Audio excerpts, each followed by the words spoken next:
Picture a palace so large that servants have been known to get lost in it for days. Not metaphorically lost, actually lost. Wandering corridors that smell of tallow smoke and cold stone, opening doors that lead to other doors, stairwells that descend into basements where the wine is stored next to the bodies of people who said the wrong thing to the wrong person.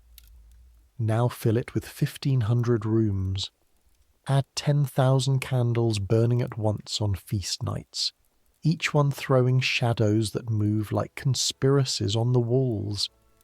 Add perfume so thick in the formal halls it coats the back of your throat, and underneath it, underneath the French bergamot and the amber and the powdered wigs, the smell of unwashed bodies in wool, of chamber pots emptied too near the kitchens, of a river that freezes so hard in winter you could land a horse and sleigh on it, and nobody would blink. That is the Winter Palace in St. Petersburg, Enia. The grandest building in Russia, the grandest building, some said, in the world.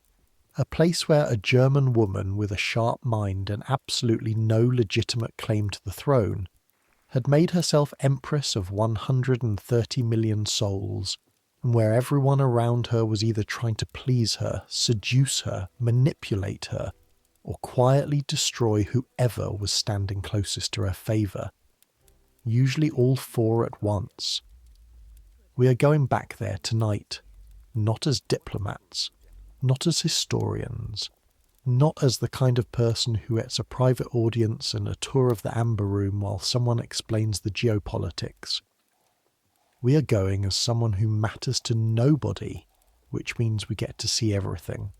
1 week, one court. Everything they saw, heard, smelled, survived, and carried home to bed at night like a stone in the chest. I make these history stories, and honestly, I don't know if you're listening because you want to sleep, or because you genuinely cannot stop thinking about what it felt like to be a minor attendant in the most dangerous court in 18th century Europe, where people disappeared for saying too much, where secrets were currency more valuable than gold, and where the woman at the centre of it all had probably read more books than anyone in the room, and was definitely smarter than everyone in the room, and absolutely knew it. Either way, get comfortable. Here we go. Your name is Anna Dorothea Bauer. You're 20 years old. You arrived in St. Petersburg 4 years ago, in the winter of 1769, which means the first thing Russia ever did to you was try to freeze you to death. You came as part of the travelling household of a minor German princess, the kind of young woman who gets sent to Russia in hopes of catching a Russian husband with a title and enough serfs to make the marriage worth the journey.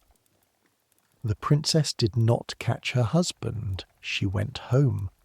You did not go home, because home was a village outside of Mainz where your father was a clockmaker, and the choice between returning to a clockmaker's daughter's life in a village outside Mainz and staying in St. Petersburg, even as someone's underpaid attendant, felt obvious.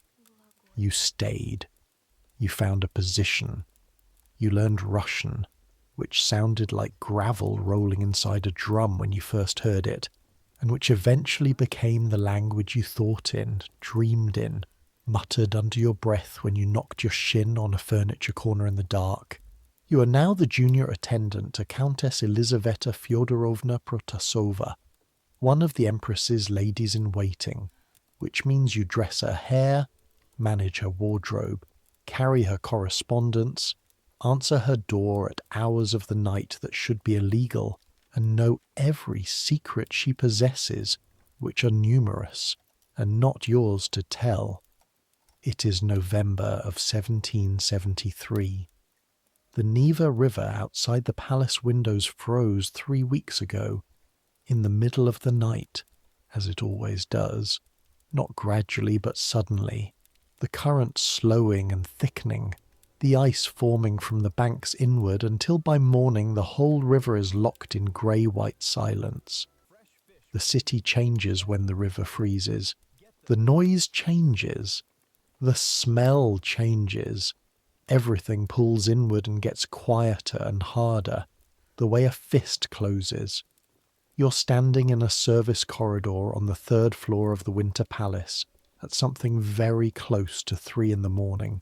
You know it is close to 3 because the palace clocks, and there are 47 of them you have counted, were striking 2 when you woke from a dream you cannot remember, and you've been standing here for longer than you intended. The candle you carry is burned to a finger's width. The corridor is cold in the way that only stone gets cold, a cold that comes from inside the walls, that soaks through your wool sleeping shift and your shawl, and finds your bones directly. Your feet on the stone floor can feel the texture of it through your slippers. Rough, ancient. You press your back against the wall and try to be made of nothing. Through the door across the corridor, at a service door, green baize, unremarkable. You've just heard something that you're now going to have to carry for the rest of your life. Or at least for the rest of this night, which feels the same thing. 2 men talking, low voices, but this corridor carries sound in the way old buildings do, the way a whisper at one end of a church reaches the other end intact. You are not trying to listen. You are passing by on your way back from the water closet at the end of the hall, where you had gone because your stomach was not settled, because you ate something at supper that did not agree with you, which is a deeply unglamorous reason to be changing the course of your life.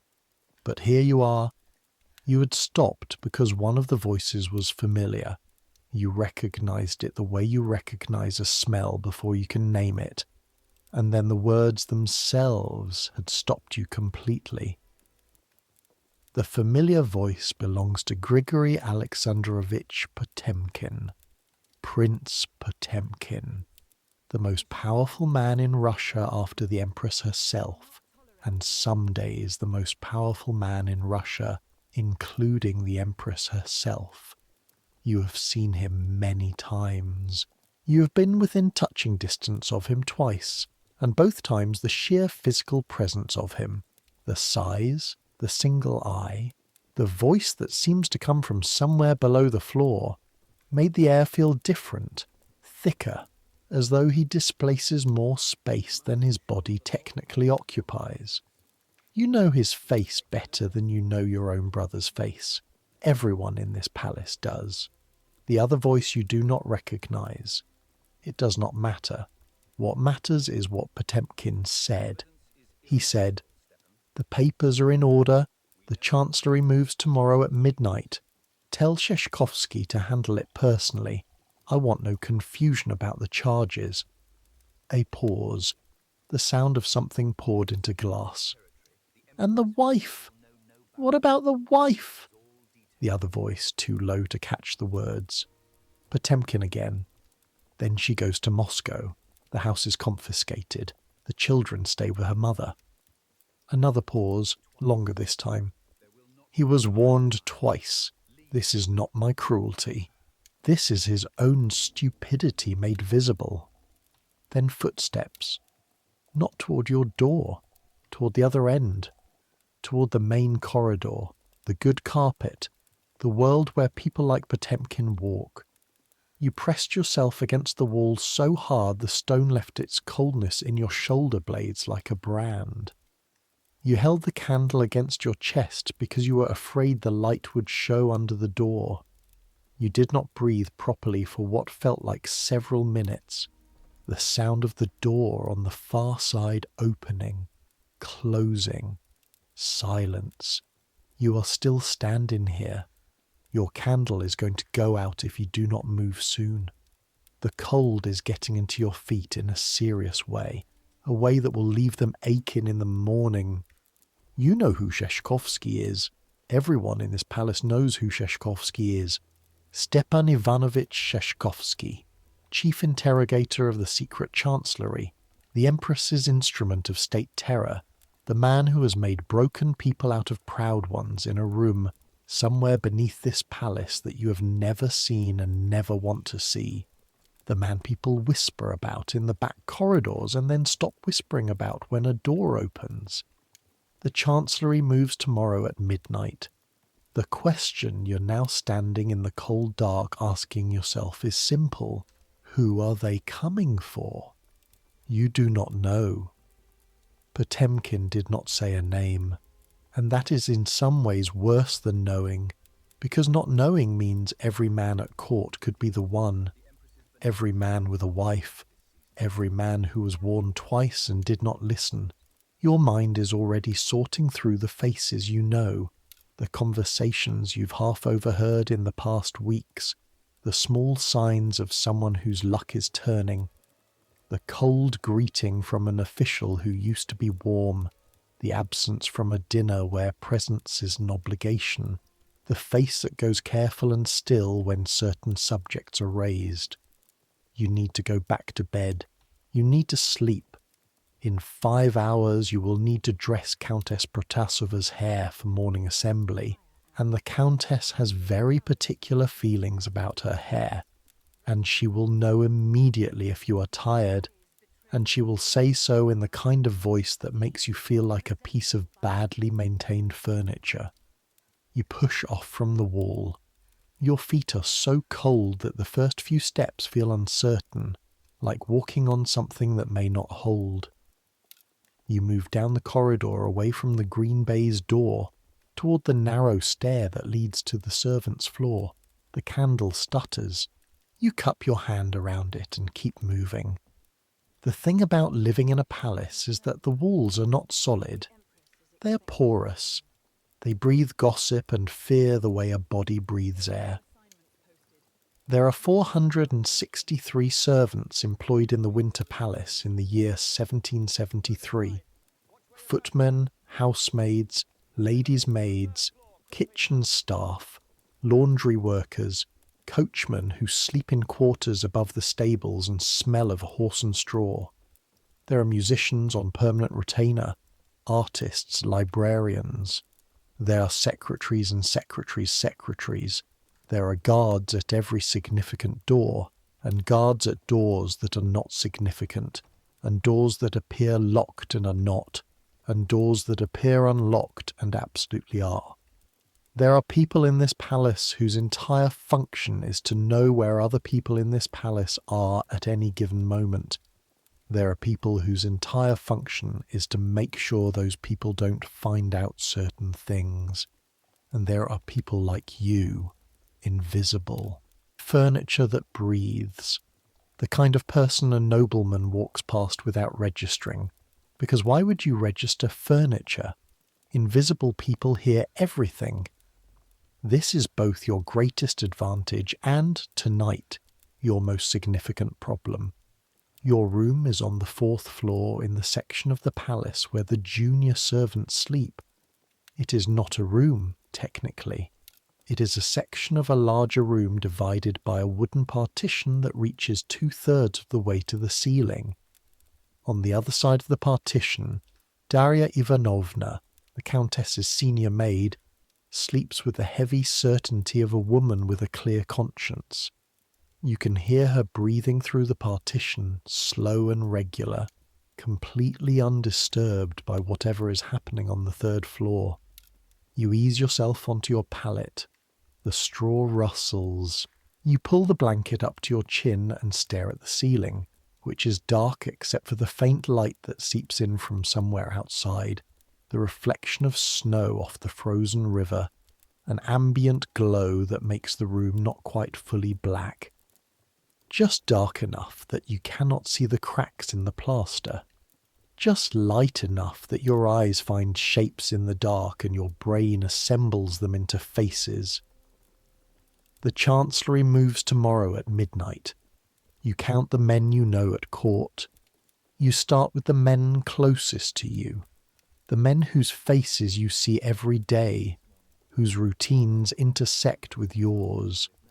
Volkov, the Chamberlain's assistant who always smells of cloves and who stops to speak to you in the corridor sometimes, asking how you are adjusting to Russia, asking if you miss Germany, his eyes too kind for the place he works in. Stepanov, the young secretary who writes so fast his hand cramps and who sits in the window alcove near the Countess's rooms to catch the morning light. Count Mikhail Volkonsky, who has nothing to do with the famous Volkonsky family, who has been at court for 8 years, who has a wife you have spoken to at embroidery gatherings, and who has 2 small daughters you have seen in the hall being walked by their nursemaid, the older one not yet 6, the younger one still unsteady on her feet. You roll onto your side. Your shoulder hurts where the cold stone pressed into it in the corridor. The name that keeps surfacing is not the one you want to think about, but thoughts do not care about what you want. You sleep eventually. It is not a good sleep. Morning comes in the Winter Palace, the way morning comes everywhere in November St. Petersburg, reluctantly, grey and cold. The light that comes through the narrow servants' windows is the colour of old pewter. You are awake before the bell because you are never entirely asleep, and you lie there for a few minutes in the particular misery of someone who knows the day is going to require everything they have and is not sure they have it. Darya Ivanovna is already up. You can hear her on the other side of the partition, moving with the efficient rustling of a woman who has been performing this morning sequence for 20 years. Darya Ivanovna is 43. She came to court at 16. She knows where every body is buried in this palace, metaphorically and, you sometimes suspect, literally. She is not unkind to you. She is simply very certain of her own importance, and very certain of your place relative to hers, and she communicates both of these things without ever quite saying them, the way the temperature in a room communicates something without the room saying a word. You get up. The floor is cold. It is always cold. You have owned 3 pairs of wool stockings since you arrived in Russia, and they are all in various states of repair, darned at the heels and thinning at the toe, and you put on the least damaged pair and your second dress. Your good dress is saved for the days when you will be visible in the formal rooms, and today you will start in the back rooms, and you will stay in the back rooms as long as possible. And you pin your hair without a mirror because there is no mirror in the servants' quarters, and you know by now how to manage it by touch alone. The face you carry in your mind from last night is Count Volkonsky's. You do not know why it is his. You do not know that it is him. But last week, in the corridor near the Countess's rooms, you saw Volkonsky in conversation with a courier you did not recognize. And the conversation ended quickly when you appeared, and Volkonsky's face had done a thing that faces do when they have been surprised into transparency. A flash of something complicated, something that is not quite fear, but in the same neighbourhood as fear. You filed it away without meaning to. You file everything away without meaning to. It is a habit you developed early in your time at court, the habit of noticing without seeming to notice, of storing what you see in a part of your mind that does not comment on it, or draw conclusions, or do anything that might show on your face. It is a survival habit. You did not know you needed it when you decided to stay in Russia. You know now. The water in the basin on the shared washstand is cold, surface cold in a way that suggests it was warm last night, and has had hours to give up that warmth to the November air. You wash your face. The shock of the cold is useful. It clears your head the way very little else does. You press your wet hands against your cheeks for a moment and breathe. Today you will do your work. You will dress the Countess. You will attend to her correspondence. You will walk the corridors of this palace, and you will see what you see. And you will keep your face arranged in the expression of a person who has nothing in her head except the question of whether the Countess's blue morning gown needs its hem altered before Thursday's assembly. You will not think about what you heard last night. You will not look for signs in the faces of the men around you. You will not, under any circumstances, let your eyes find Count Volkonsky's face and communicate anything at all. You're 20 years old. You're a clockmaker's daughter from outside Mainz. You have been in Russia long enough to understand one fundamental rule of survival in this particular place, at this particular time, at this particular court. The people who survive are not the smartest, or the most loyal, or the most capable, or the most careful. The people who survive are the people who are never the most interesting thing in the room. You must be unremarkable. You must be forgettable.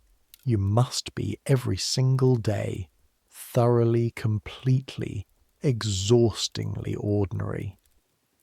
You go down to the kitchen for the morning bread. The kitchen is the warmest place in the palace at this hour. It is warm in the way that a mouth is warm, dense, humid, carrying the smell of everything that has gone into it.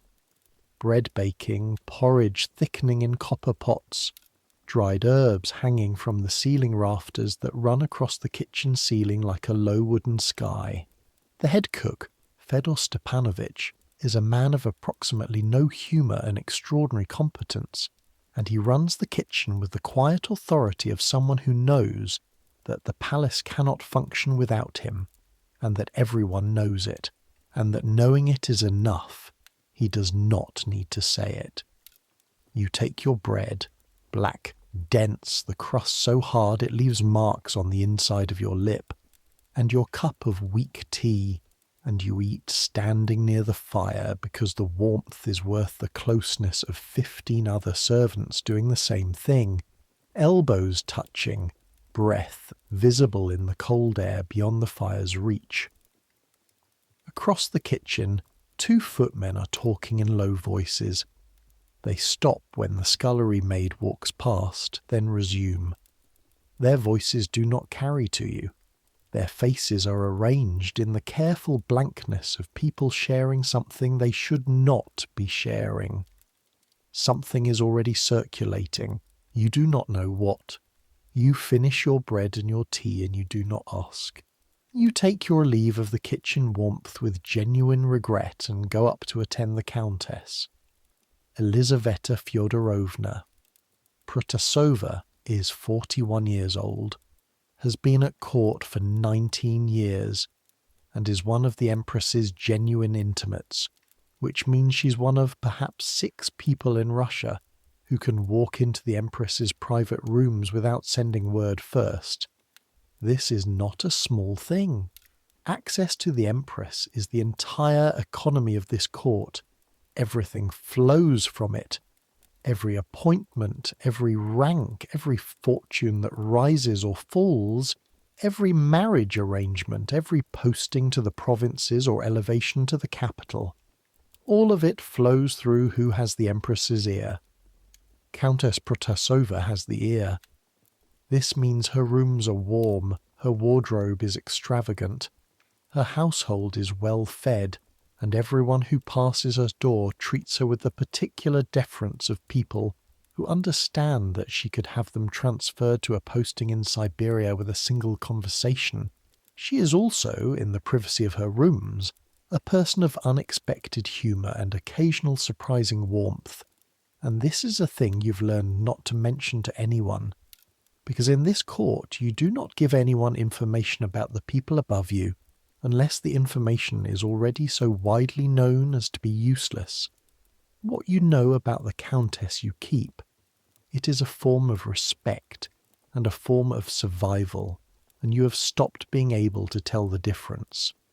The Countess's rooms smell of rosewater and face powder, and the particular quality of air that belongs to someone who sleeps warm. Her bedroom is a room that has been arranged to communicate, even in a sleeping Empress's absence, the importance of its occupant. The furniture is French. The curtains are silk, heavy and dark, currently still drawn against the grey morning. A fire is already going.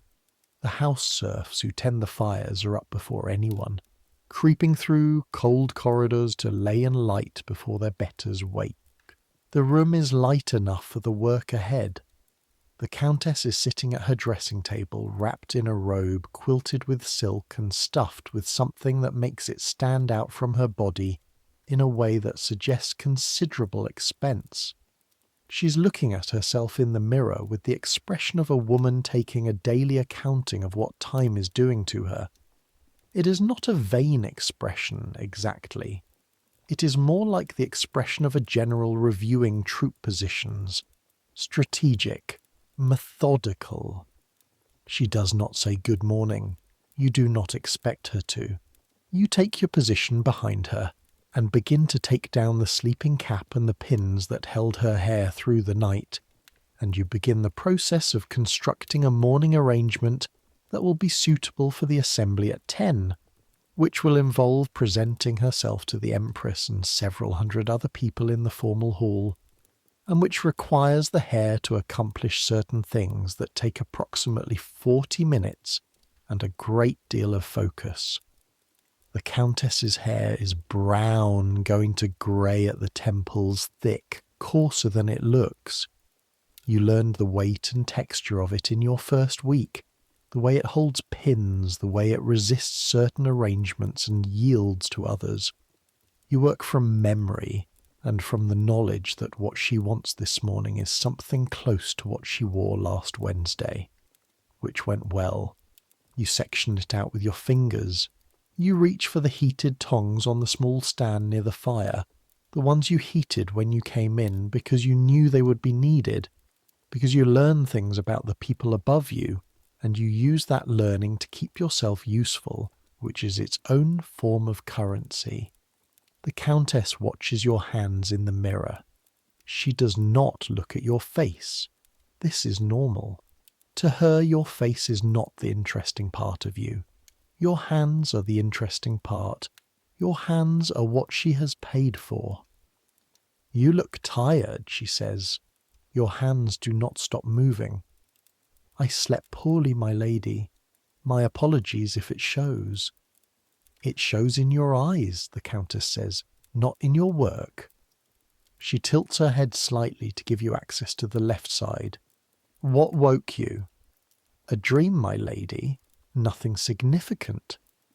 A lie delivered without hesitation, without a change in your breathing, without any adjustment in the pressure of your fingers on the hairpins. You have become quite good at this. The court is a school for lying. The curriculum never ends. The students who fail get sent to Moscow. The Countess is quiet for a moment.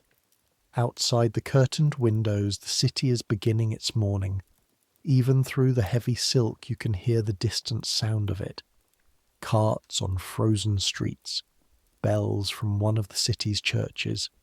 A city that never entirely stops, but that has a different texture in winter.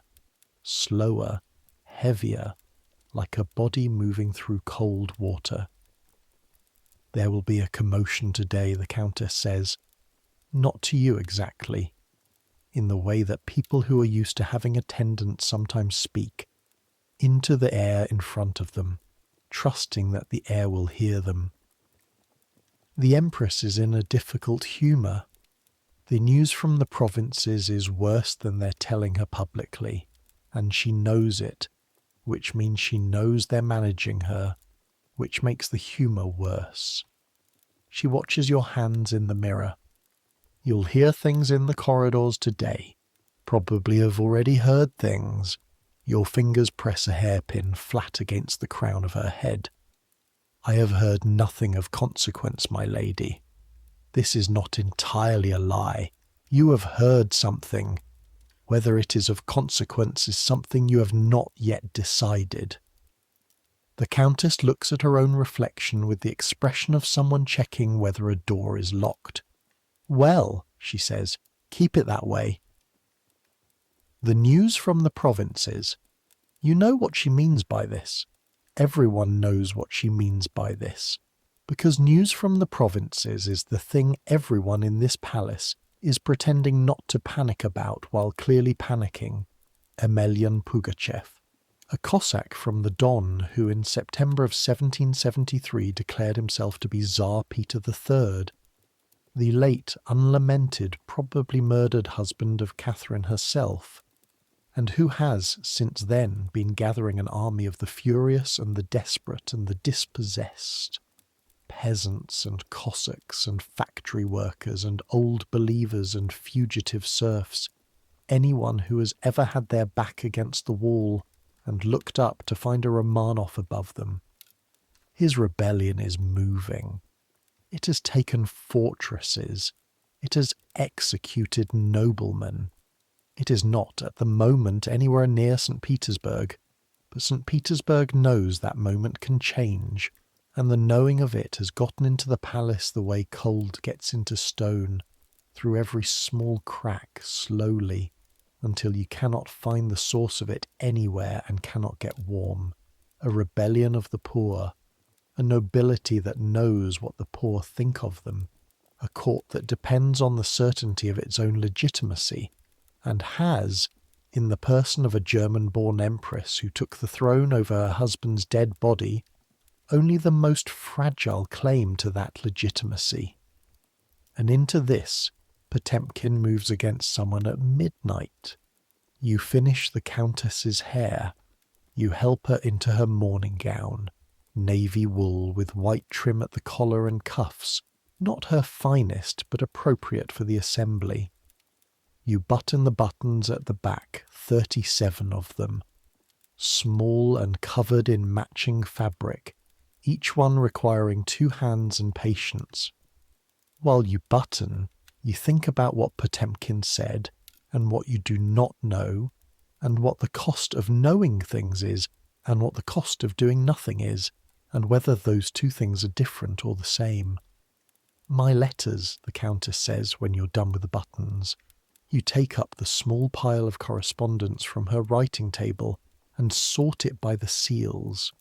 Official seals, personal correspondence, the anonymous notes that show up in the court with the particular indirectness of people who want something from someone but don't want their name attached to the wanting. You have learned to read the seals the way you learn to read faces, quickly, automatically, cataloguing without appearing to catalogue. One of the letters has Count Volkonsky's seal.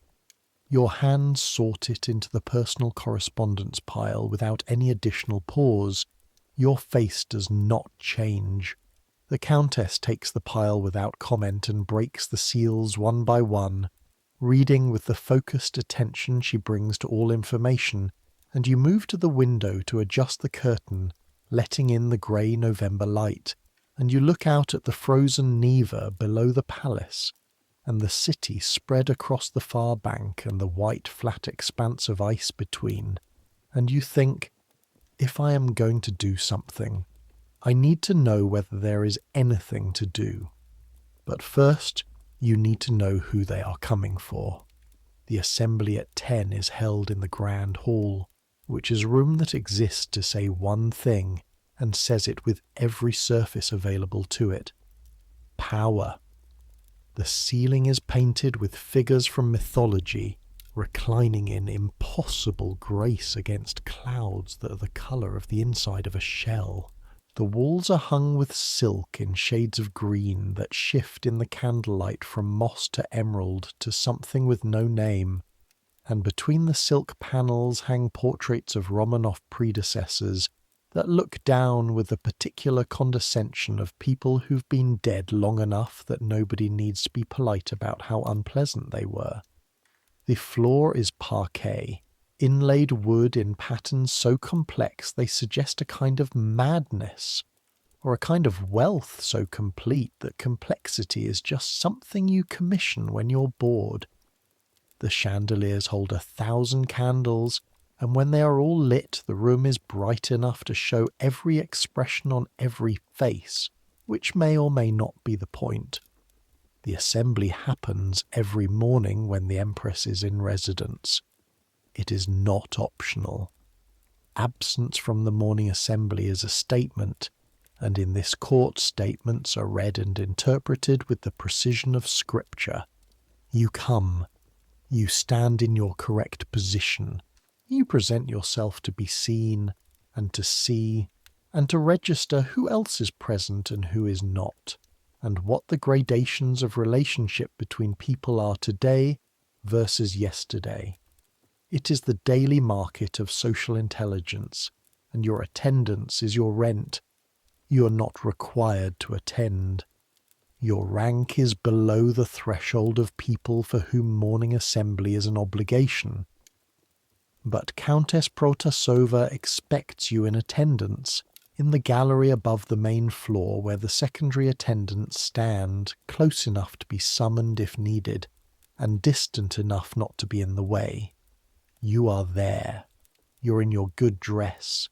Your hair is neat and your face is, you hope, a perfect surface, calm and slightly preoccupied in the way of someone running through a mental list of domestic tasks. You scan the floor below without moving your eyes too obviously.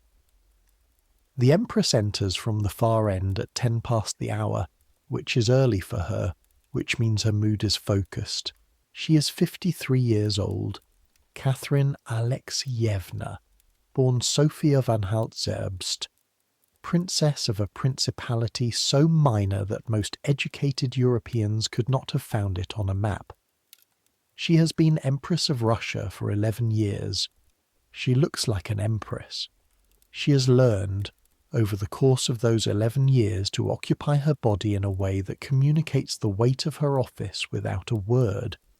The way she moves, the angle of her head, the quality of her attention, her intelligence is visible. That is what strikes you every time you see her up close, the visibility of her intelligence, the way it sits in her eyes like something alive. She reads people the way people read books, quickly, with retention, noting the useful parts and moving on. Today she walks in with Potemkin at her left side and Count Orloff at her right, which means something about the balance of power today that you don't have enough context to interpret, but that the people on the floor below are absolutely interpreting as she walks. Potemkin is taller than almost everyone in the room. He wears an eye patch today. He rotates, sometimes the patch, sometimes nothing, and the nothing is in some ways more unsettling because you can see the damaged eye, and it is the kind of thing you know you should not look at, and so look at more than you intend. He speaks to the Empress in a low tone as they walk, and she listens without her expression changing, which is itself a kind of expression. You look for Count Volkonsky. He is there. In the third cluster of courtiers from the left, near the window pillar. He is wearing the dark green military coat he usually wears to morning assembly, the one with the gold buttons that have been polished to the point of exhaustion. He looks as he always looks. A man in his mid-40s with a square face and the slightly careful posture of someone who does not entirely trust his surroundings. But then most people at court have that posture. It is the basic posture of survival, so perhaps it means nothing. He's speaking to someone beside him, leaning slightly, listening. Ordinary, normal, unremarkable. A man who does not know, or a man who knows everything and has perfected the art of not knowing. You look away. Next to you in the gallery, Darya Ivanovna has her hands folded and her eyes forward, and her face in the neutral expression she has maintained in galleries and antechambers for 20 years. She is a monument to self-containment. Darya Ivanovna. You have never seen her surprised. You have never seen her frightened. You have sometimes wondered if she is frightened underneath, or if she has simply been at this long enough that the machinery of fear no longer engages, that she has achieved a kind of operational detachment from the dangers around her, the way a surgeon achieves detachment from the body on the table. You want to ask her something. You do not. The assembly proceeds. The Empress receives delegations, a clutch of military men with dispatches from the Volga. A group of officials from the Treasury who look like they would rather be absolutely anywhere else. 2 foreign ministers who present themselves with the calibrated deference of people who have instructions from their home governments and are nervous about those instructions. The Empress listens to all of them with the same quality of attention, and you watch her face from the gallery and you think about what Countess Protasova said. She knows they're managing her, which makes the humour worse. And you try to read the Empress's face for signs of that, and you find something, a tightness around the jaw, a particular quality of stillness that is not relaxation but its opposite. The stillness of someone exerting control over something that wants to move. Anger, maybe, or fear. In a face as practiced as hers, it is difficult to tell the difference. What you're trying not to think about is that Potemkin told someone last night that the Chancellery moves at midnight, which is now, by your reckoning, about 15 hours away, and you are looking at Count Volkonsky standing in a cluster of courtiers near the window pillar looking completely ordinary, and you're thinking, 15 hours is either a very long time or no time at all, depending on what you do with it. The assembly ends. People disperse into the corridors that lead to wherever the morning tasks them. You follow Countess Protasova at the appropriate distance, 2 steps behind her left shoulder, close enough to be available, and far enough that she has space to maneuver through social encounters without your presence creating complications. In the corridor outside the grand hall, the Countess is intercepted by a woman you recognize, Countess Volkonskaya, Sofia Stepanovna Volkonskaya, the wife.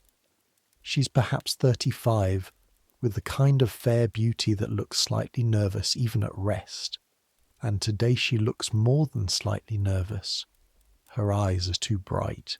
She's talking quickly about something to do with a dinner arrangement, some question about seating for Thursday's dinner, the kind of domestic social negotiation that occupies enormous amounts of time and energy at court, because it is one of the few arenas where women can exercise any real agency, and they consequently treat it with the seriousness of a military campaign.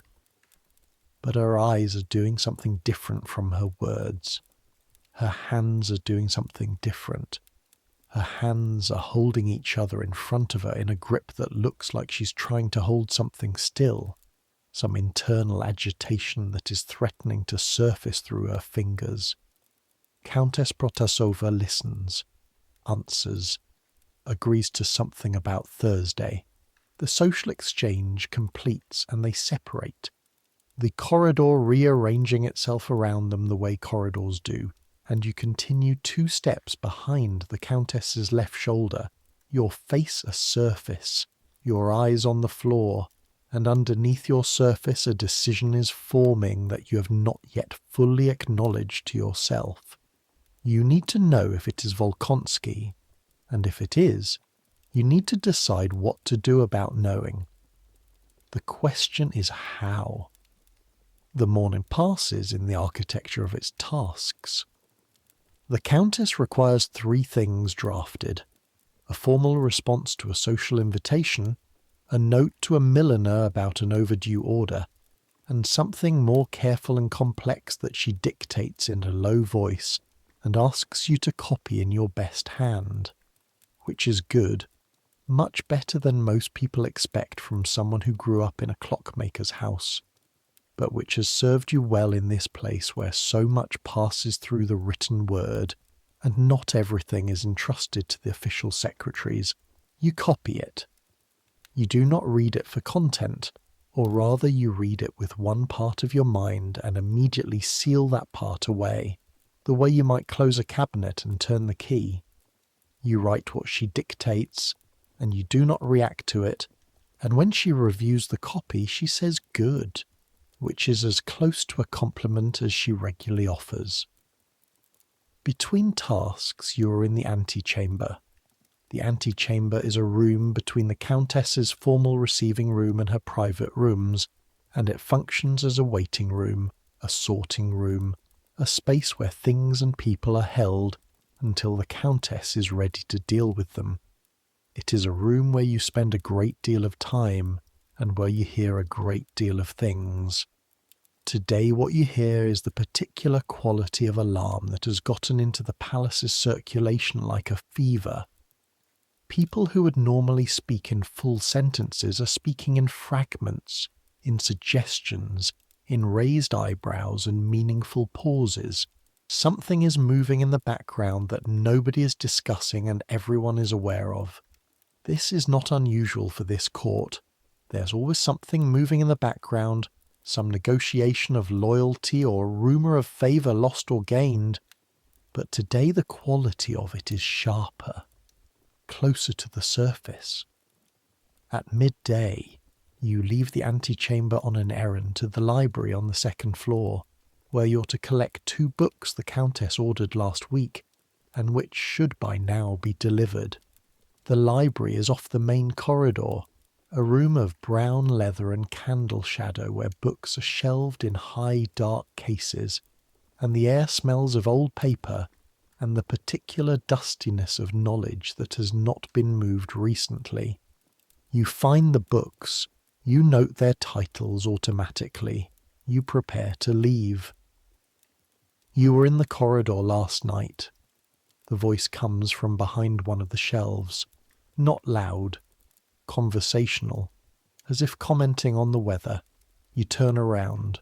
A man is standing between 2 bookcase ends, holding a volume open in his hands, not looking at you.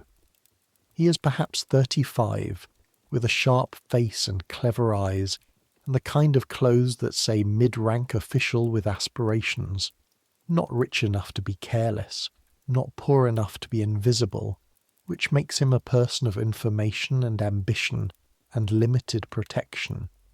You have seen him before, but do not know his name. "I beg your pardon," you say. Your voice is even. You are proud of your voice. The service corridor, 3rd floor. He still does not look at you. He turns a page. About 3 in the morning, I was in the room at the end of the corridor. I saw the candlelight under the door. He saw candlelight under a door. He does not know what you heard. Or he knows, and he wants to know what you know. "I was going to the water closet," you say. "I couldn't sleep." He turns another page. The corridor was quiet otherwise, except for the room at the far end. He looks up now and his eyes are careful and assessing and very alert. "Did you hear anything?" There it is. You hold the 2 books against your chest like armour. "I heard nothing," you say. "I was not there long. It was cold." He looks at you for a moment longer than is comfortable. Then he looks back at his book. "Of course," he says. "The cold. Yes." You leave the library. In the corridor outside, you walk at a normal pace with a normal expression, and underneath that expression your heart is doing something percussive and unpleasant. He was there. He saw you. He knows you were present. He does not know what you heard, or he would have asked differently. He would have known what question to ask. But he is aware. He is watching, which means you are no longer entirely invisible, and invisibility is the only armour you possess. You take the books back to the Countess. The afternoon passes. The palace performs its afternoon. Meetings and dinners and the careful choreography of people who need things from each other and cannot simply ask. The light through the windows goes from grey to orange to the particular purple-grey of St. Petersburg winter evening, which happens early and without warning, the sky going dark between one breath and the next. Candles are lit. The palace shifts from its daytime register to its evening register, which is louder and more expensive and more precarious, the way all evening registers tend to be. You eat your supper in the servants' hall. The servants' hall is long and low-ceilinged and smells of tallow and cabbage soup, and you eat the soup with black bread and a piece of salt fish that has seen better days, and around you the other servants of the household are eating and talking in the particular way of people who have been working all day and have various levels of energy left for conversation. The two footmen from this morning are still talking. You catch fragments. A name, not Volkonsky's name, another name, one you don't immediately place, more fragments. The provinces, a letter, Orenburg. Orenburg is where Pugachev has been. You eat your soup and do not look up. After supper there is the evening's business. The Countess is attending a private dinner at the apartment of Princess Dashkova, which is an event where senior ladies of the court eat together without their husbands and speak with an honesty that the presence of husbands would render impossible. You are not required at the dinner itself. You wait. This is most of what being an attendant means. Waiting. Waiting in antechambers. Waiting in corridors. Waiting with something to occupy your hands, so that the waiting does not look like waiting, so that it looks like industry, like usefulness, so that you can be called upon at any moment and present yourself as someone who has been doing something sensible, rather than sitting in a chair thinking about things that are going to get you in trouble. You're sitting in the antechamber with a piece of mending, one of the Countess's shifts that has a small tear at the seam, and you are sewing with the automatic attention of someone whose hands know what to do and whose mind is somewhere else entirely, and you're thinking about Volkonsky's wife, Sofia Stepanovna, her bright, nervous eyes, her hands holding themselves still in the corridor. She knows something, or she suspects. Women whose husbands are involved in things that might bring the Secret Chancellery to their door in the middle of the night develop a quality of suspended alertness, a sense of waiting for a sound that has not happened yet. You have seen it before, not here, not in this palace, but in the city, in the faces of merchants' wives when credit runs out and the creditors begin their calls. That quality of a person living slightly ahead of themselves in time, dreading the moment that is coming. Sofia Stepanovna has that quality. The question, the real question, the one you've been circling all day without landing on, is this. Does she have time to do anything with the warning if you give it? Midnight is perhaps 4 hours away. What does a warning accomplish? They cannot flee the city. That requires travel papers and carriages and servants, and money moved, and all of it takes time and leaves traces and is itself evidence. They cannot remove whatever Potemkin has decided makes the Count guilty of whatever he's guilty of. If Potemkin has papers, the papers are already in the Chancellery's possession or close to it. A warning does not give them escape. A warning gives them 4 hours in which to be afraid, unless there is something they can move, something they can destroy. A letter, Potemkin said, or implied, something that connects someone to the rebellion in the provinces. If Volkonsky has papers, correspondence, documents that are dangerous to his continued existence, and if those papers are in his apartments rather than already with Potemkin, then a warning gives him time to burn them. Burning papers is a very simple act. It takes minutes, a fireplace and an evening and a willingness to understand that what you are burning is your only leverage and also your greatest danger. The mending sits in your lap unfinished. You get up. The decision, when you examine it, is not a decision about loyalty or morality or what is right. It is a decision about what kind of person you're going to be. You have been at this court long enough to have learned that the court does not reward righteousness. It does not reward courage, particularly.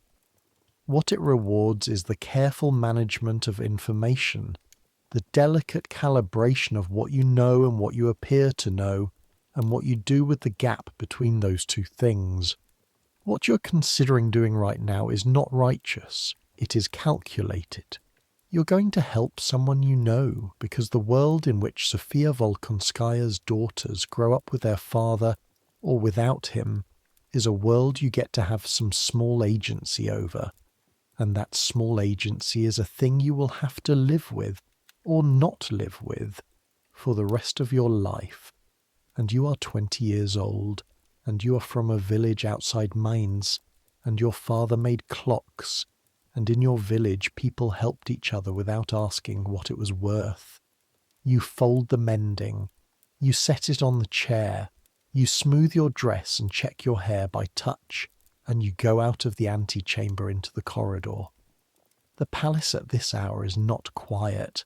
It is never quiet, but it has a different texture, a thinner crowd, the people who are necessary in daylight having been replaced by the people who are necessary in evening. The evening footmen, the candle tenders, the servants who circulate through the public rooms with a watchfulness that is itself a kind of decoration. You move through them without hurry, an attendant on an errand. There are thousands of errands in a palace this size. Nobody questions a woman walking with purpose.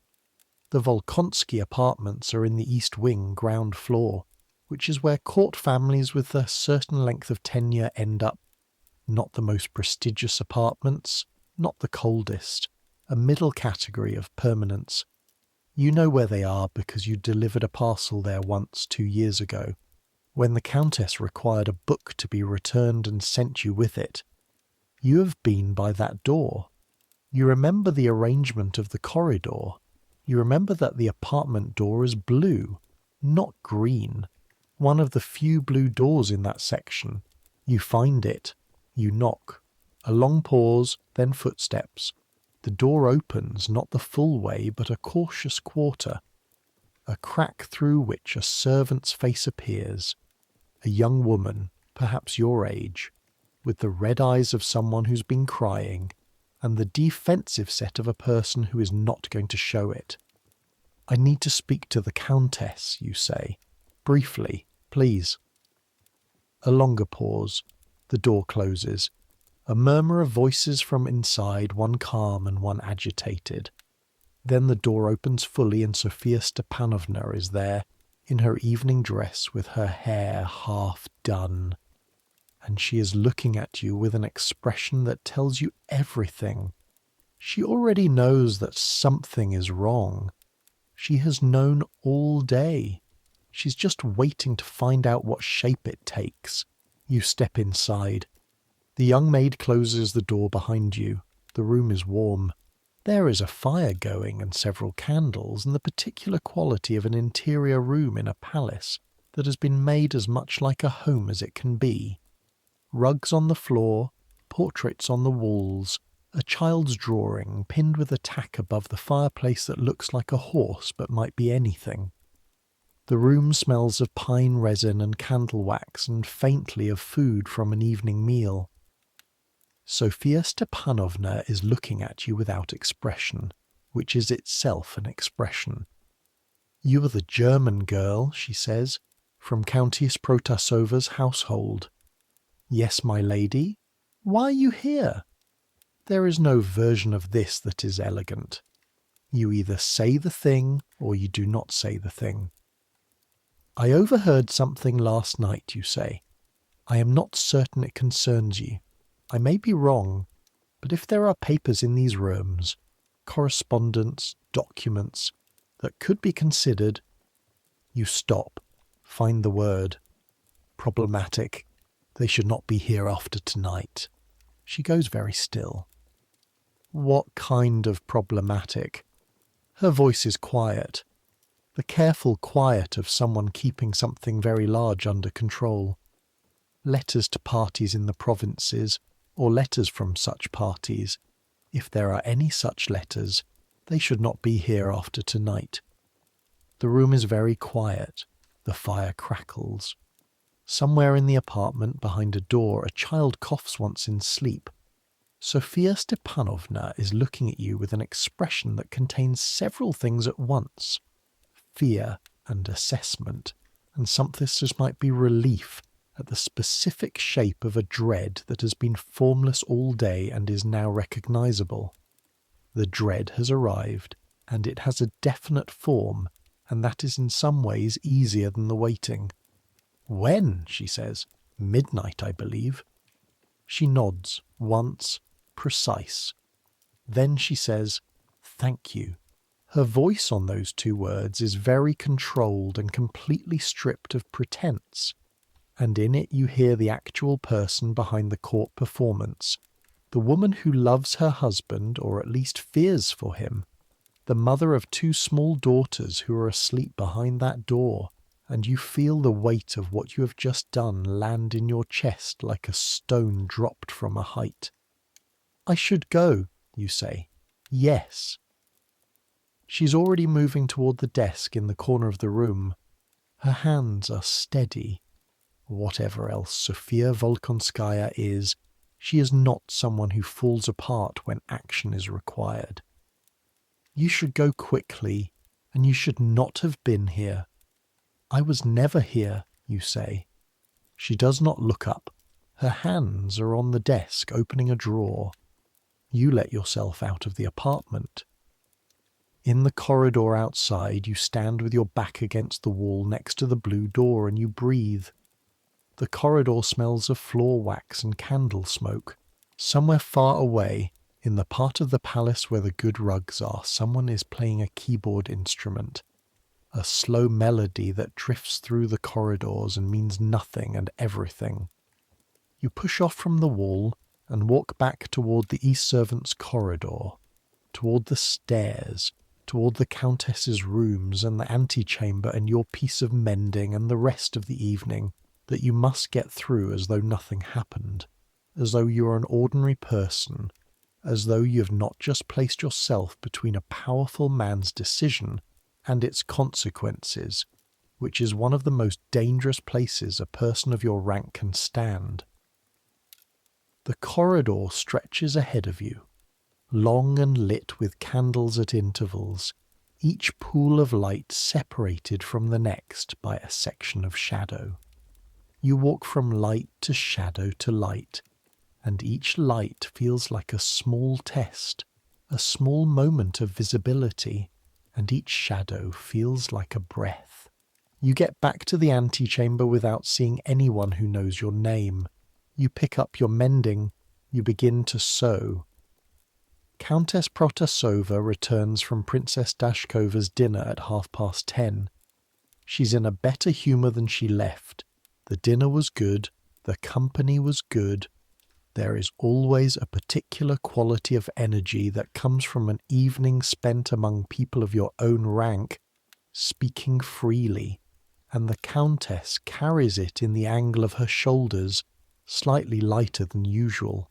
She submits to the undressing process with more patience than her difficult mornings, and you work through the buttons and the pins and the removal of the hairpiece she wears to supplement her own hair at formal occasions, and you brush out the real hair underneath and braid it for sleeping, and through all of this she talks a little, obliquely, about the dinner conversation, about Princess Dashkova, who is brilliant and maddening in equal measure, about someone else's dress which was wrong for the occasion, and you respond in the appropriate register, attentive, interested, brief.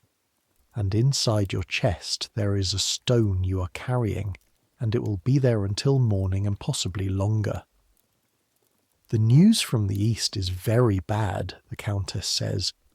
She's looking at herself in the mirror again, the nighttime version of the morning accounting. Pugachev took another fortress last week. The generals are not managing him. Catherine is going to have to send someone capable. A pause. Suvorov, probably. If she can be persuaded to detach herself from the argument about who told her first. You are unpinning the hairpiece. Yes, my lady. The court is nervous, the Countess says. People do nervous things when they're nervous. Irrational things. blaming each other for things, looking for assurance of loyalty where they should simply be doing their jobs. She catches your eye in the mirror for a moment, briefly, and then looks away. It is a bad time to be involved in anything complicated. Your hands do not pause. Yes, my lady. She says nothing else. You finish braiding her hair. You lay out her sleeping gown. You bank the fire to hold through the night. You wish her good night and you leave her rooms and you go up to the 4th floor to your own narrow space behind the partition, and you take off your good dress and hang it carefully and put on your sleeping shift and lie down on your pallet and pull the blanket to your chin. Darya Ivanovna on the other side of the partition is already asleep. You stare at the ceiling. The stone in your chest is still there. You've done something irrevocable. You told Sofia Volkonskaya that the Chancellery was coming, and she has either used the warning or she has not. And either way, you have changed something that was not yours to change. You do not feel righteous about it. You do not feel sure. You feel the particular quality of a decision made without complete information, which is most decisions, actually. Most decisions most people make most of the time. And you are discovering at 20 years old in a servant's bed in the Winter Palace that this is the main thing they don't tell you about life, that you rarely have enough information, that the information you do have is usually partial and possibly wrong, and that you have to act anyway because not acting is also a choice and usually a worse one. The palace clocks strike 11. Somewhere below, the footmen change their shift. A door closes somewhere distant and solid. 1 hour. You think about the man in the library, the one with the sharp face who asked if you heard anything. You do not know who he is in the architecture of Potemkin's operation. He might be nothing, a curious bystander, someone who noticed a candlelight and asked about it out of idle interest, and has since forgotten you entirely. He might be something, a set of eyes placed in the palace's secondary corridors to note exactly this kind of thing, the exact kind of thing you just did. An attendant moving through corridors at an unusual time making decisions above her station. You do not know. You will not know until you know, which is the most useless formulation imaginable and also completely accurate. What you know is this. You cannot take back what you did. You can only be from this moment forward what you've always been, invisible, ordinary. A piece of furniture that breathes, a German girl with good hands who dresses the Countess's hair, and sews the mending and wakes up every morning at the bell and performs the invisible labour that keeps this enormous machine running. Be forgettable. Be unremarkable. Be so thoroughly present in the background that no one can imagine you in the foreground. The palace clocks strike 11:30. You close your eyes. You do not sleep, but you keep your eyes closed and you breathe slowly, and you let the sounds of the palace settle around you like water. The distant keyboard music which has stopped, the sounds of horses in the courtyard below, the creak of the building itself in the cold, the enormous cold that is pressing in on all sides and that the fires inside resist but never quite defeat. Midnight. The clocks strike. 12 strokes spread across the palace, each clock slightly out of phase with the next, so that midnight takes almost a minute to complete itself. 12 strokes layering through time, and when the last stroke dies, you're still lying with your eyes closed and your blanket to your chin, and your heart doing something steady and purposeful. Somewhere in this palace, the Chancellery is moving, or not. You do not know whether what you heard last night has happened the way you heard it. You do not know if the name you suspected is the right name. You do not know if the papers Sofia Volkonskaya reached for in her desk drawer this evening were the right papers or the wrong papers or no papers at all. A woman, reacting to an unfounded alarm because she was already frightened, and an unfounded alarm arrived and she responded to it with whatever intelligence and courage she possessed. You do not know anything for certain. This is the truth of your position. You heard something partial, you acted on partial information, and the world has continued around your action, and you will not know what the consequence of your action is until the consequences arrive, and they may not arrive in any form you recognize as consequence. This is also the truth of this court, this palace, this entire world of people trying to navigate power and danger with partial information and inadequate resources, and the specific gravity of their own moral nature pulling them in different directions when they most need to go in one. You breathe in and out. The stone in your chest is still there, but it is not getting heavier. It is just there. The weight of having done something that matters, something real, in a place where so much of what people do is theatre and performance, and the careful management of how they appear rather than what they are. Your father made clocks. He sat in his workshop with the smell of metal and oil and the fine precision of a mechanism coming to order under his hands, and he made things that measured time, that marked its passage, that struck honest hours into honest rooms. There was nothing hidden in his work. The mechanism was the mechanism. The clock told time or it didn't, and if it didn't, you opened it and found the fault and corrected it. This palace is not like that. Nothing here is like that. But somewhere inside the performance, inside the layers of concealment and self-presentation, there are moments when something is simply what it is, when you simply are who you are, when the decision you make is the decision you make because of what you are made of, not because of what you're performing. Tonight was one of those moments. You do not know if you were right, but you know it was yours. The palace breathes around you. The cold presses in. On the other side of the partition, Daria Ivanovna breathes her deep and certain sleep. You think of Sofia Volkonskaya's 2 daughters, asleep behind their door. The older one not yet 6, the younger one still unsteady on her feet. You breathe in and out. You think about the frozen Neva beyond the palace windows, the ice thick enough to land a sleigh on, the whole river locked and still under the winter sky.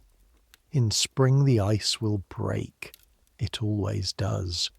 The river will move again, carrying everything downstream toward the sea, and by then this night will be whatever it's going to be.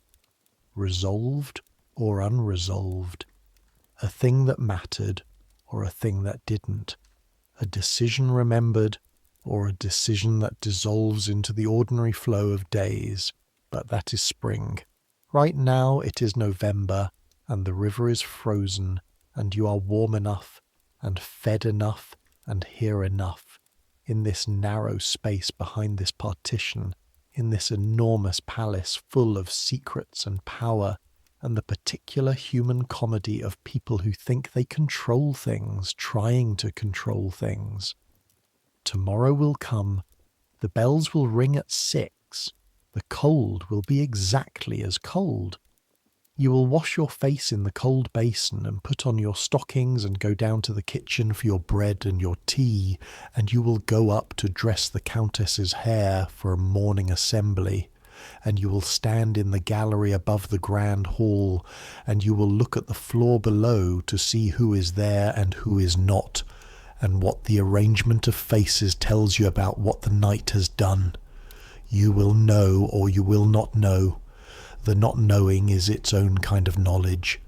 If no one comes for you, you are safe for another day. If something has changed, you will see it in the shape of the morning. You have learned to read mornings the way your father read clocks, looking for the thing that is not quite right, the face that is too still, the cluster of people that has rearranged itself overnight into a new configuration. You are good at this. You've had to become good at it. The clocks somewhere below strike 1. Sleep is close now. You can feel it at the edge of things, the way the edges of thought start to blur, the way the cold of the room becomes less specific, more ambient, less a thing pressing on your body, and more a quality of the air around you that you have accepted and let go. You think about Catherine, the Empress, a German woman who came to Russia at 14 and had to learn everything from the beginning.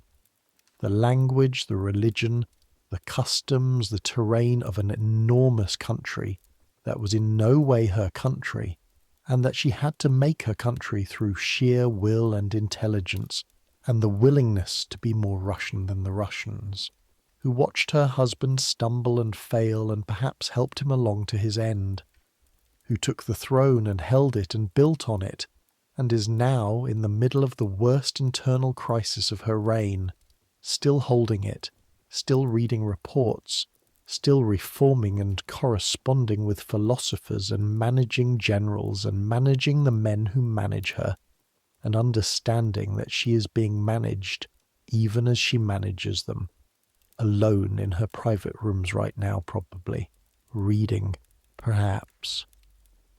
She reads late. Everyone knows this about her. Her private rooms always have candles burning long past midnight, the light visible from the courtyard, the Empress still at her desk while her court sleeps. What does she know about what Potemkin does at midnight? Everything? Nothing? Some precise calibration between what a ruler needs to know and what she is better served by not knowing? This is the deepest secret of the court. Not any single piece of information. Not any single intrigue. The deepest secret is how much of it she controls and how much controls her, and whether the distinction has any real meaning, and whether she, lying awake in her private rooms reading Voltaire or writing letters to Frederick the Great, ever asks herself that question. You suspect she does. You suspect she asks it every day.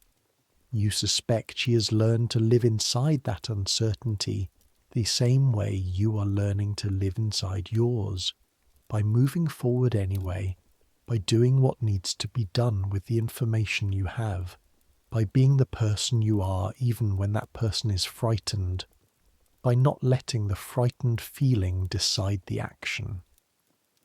A German woman in a Russian palace, at the heart of an empire too large to comprehend, holding something that is not quite solid and not quite hers, and holding it anyway. There is something almost companionable about that thought. You let your eyes go unfocused. The ceiling above you is dark and the sounds of the palace fade by degrees, the building settling into the deep quiet of its latest hours, those specific hours when even a palace's machinery runs low, when the fires bank themselves and the candles die and the only light is the winter glow of snow reflecting off the frozen Neva, coming through the narrow window and touching the plaster ceiling with something so faint it is barely light at all, barely anything, just a quality of the darkness that is not entirely dark. The sounds that remain are simple ones. The wind against the palace walls, the creak of old wood in cold, Darya Ivanovna's breathing on the other side of the partition, steady as a clock. Tomorrow the bells will ring at 6. The cold will be exactly as cold. You will wash your face in the cold basin and go down to the kitchen for your bread and your tea, and you will go up to dress the Countess's hair. You will stand in the gallery above the grand hall. You will see what you see. You will know, or not know, and you will continue either way, because continuing is what you do. Continuing is what everyone in this palace does. From the Empress reading Voltaire at 2 a.m, to the serf banking the fire at 5. All of them continuing. all of them carrying whatever they carry, all of them living in the gaps between what is known and what is not known, and making the best of it. That is the real secret of Catherine's court, in the end. Not the intrigues, not the favourites, not the midnight visits of the Chancellery. The real secret is this: everyone is frightened. Everyone is performing confidence they do not entirely feel. Everyone is pretending to know more than they know, and to control more than they control. The Empress included, Potemkin included. The merchants and the generals and the diplomats and the courtiers in their green military coats with the polished buttons. Everyone is doing what you are doing right now, in this narrow bed behind this partition, making it up as they go in the dark with the information they have, hoping it's enough. You are warm enough, fed enough, safe, for now, enough. The stone in your chest is still there. It will be there for some time, but it is manageable. It is a stone you chose, and there is difference between a stone placed on you and a stone you chose to carry. The difference is agency, which is a small and flickering thing, but the most important thing a person possesses. You close your eyes for the last time. The city outside is dark and frozen and enormous. The Neva lies locked under its ice, perfectly still, holding the sky's reflection, somewhere in the palace, in a room you will never enter. The Empress is still reading, her candle burning in its holder, the light touching her page, her eyes moving across words written by dead men in distant countries who thought about justice and power and what it means to govern and what it means to be human. She is reading and thinking and being alone in the way that power is always alone, the way responsibility is always alone, carrying the weight of it into the small hours because there is no one else to carry it and no hour when it can be set down.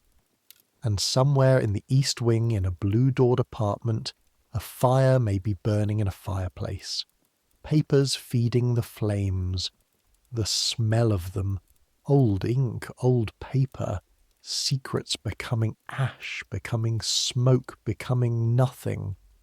Or perhaps not. Perhaps the papers were already gone. Perhaps you were wrong about the name.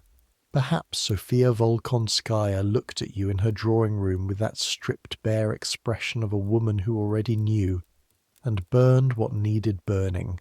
And tonight her daughters are still asleep, and their father is still in his apartments, and tomorrow morning he will stand in the grand hall in his green coat with the polished buttons, and nothing will have happened.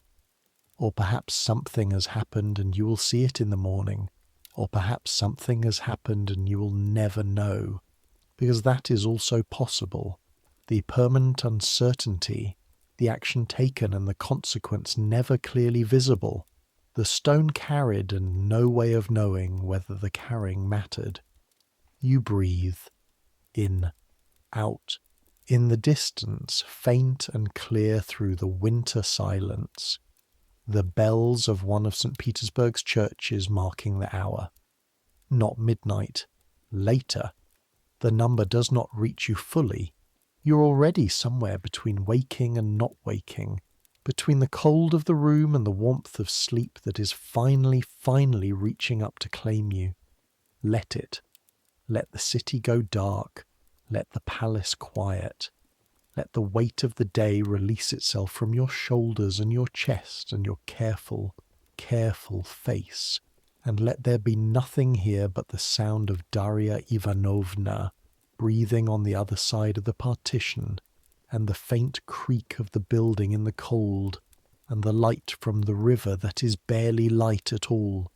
You are Anna Dorothea Bauer. You are 20 years old. You came from a village outside Mainz, and you stayed in Russia, because Russia felt like the direction of more rather than less. And you've been learning ever since what more actually looks like, what it costs, what it demands, what it gives you in return. It gives you this, a life that is not small, a life that touches the edges of things that matter, a life inside the machinery of history, even as one of the parts that makes the machinery run and gets no credit for the running. Centuries will pass, the Winter Palace will stand, it will outlast Catherine and everyone who served her, outlast the empire they built and the revolution that unmade it, outlast the system that replaced that and the system that replaced that. The Neva will freeze and thaw and freeze again, the way it has always done, indifferent to what happens on its banks. The city will change its name and change it back and change it again, and the palace will be open to the public, and millions of people will walk through its 1,500 rooms and look at its mythology ceilings and its silk-hung walls, and the portraits of the dead looking down from their frames. They will not know your name. There is no portrait of you. There is no record of you in any archive, no letter in any collection, no footnote in any history. You are the gap in the record, the unnamed attendant, the German girl with the good hands who dressed the Countess's hair and sewed the mending and walked through corridors at night and made decisions in the dark. But the people who walk through that palace will be the descendants of people who survived. And some of them might be the descendants of people you helped survive. The chain of consequence is too long to trace, too attenuated by time, too tangled with everything else that happened. But the chain exists. Every decision that mattered made a world, and the world was made of millions of decisions like yours, made by millions of people whose names are lost in the dark with imperfect information from the inside of their own small lives. That is how history is made, not by the portraits, by the spaces between the portraits. Sleep now. The cold is outside the blanket, and you are inside the blanket, and the warmth of your own body has made a small world under the wool. A world exactly large enough for one person to rest in, warm and safe for this particular night. Sleep. Let the palace carry itself. Let Potemkin carry his midnight plans. Let Catherine carry her empire and her loneliness and her brilliant restless mind into the small hours. You have done what you can do with the night you were given. That is enough. Let your hands stop working. They have worked all day, and they have earned this. Let your face stop performing. Let your eyes stop reading rooms. Let the careful, practiced neutrality of your expression dissolve into the simple, uncomplicated face of a person asleep. The bells will ring at 6. But not yet. Not yet. Good night. 3 days after the night in the corridor, nothing has happened. Or rather, everything has happened in the way that everything always happens in this palace. The constant surface agitation of social life, the dinners and assemblies and private audiences, the morning march through the grand hall, the afternoon teas and the evening concerts, and nothing specific to the thing you know and the thing you did has happened. Count Volkonsky was at morning assembly the day after, and the day after that. He looked the same. He looked exactly the same, which is either because nothing came for him and he does not know how close it was, or because everything came for him and he is performing normally with a kind of cold professionalism that you have learned to respect without wanting to acquire. His wife was not at the Countess's embroidery gathering on Tuesday. Illness, her maid said, when someone asked. The maid's face said something different from the word illness, but maids' faces are trained to say something different, and it means nothing. The man from the library has not approached you again. You see him twice in corridors, once near the library itself, once near the servants' entrance to the second-floor rooms, and both times his eyes pass over you without stopping, without recognizing, or without any visible recognition, which is not quite the same thing. His name, you have learned from careful listening, is Nikolai Petrovich Chernov, and he serves as a minor secretary in the office that manages the correspondence between the court and the provinces. This tells you something. It tells you that his question to you in the library was not idle curiosity. It tells you that he is positioned exactly where someone positioned to watch for things like what you might have heard would be positioned. But he has not moved on you. You do not know why. Maybe what you said in the library was convincing. Maybe he decided you were telling the truth. Maybe he decided you were lying, but that your lie was harmless. Maybe he has concerns of his own that are larger than the question of what a minor German attendant heard in a service corridor at 3 a.m. Or maybe he is still watching and has simply gotten better at not appearing to watch. The uncertainty is its own punishment. It follows you through the days the way a smell follows you, present and then absent and then present again when the wind shifts. The court has its own concerns this week. The provincial news has gotten worse.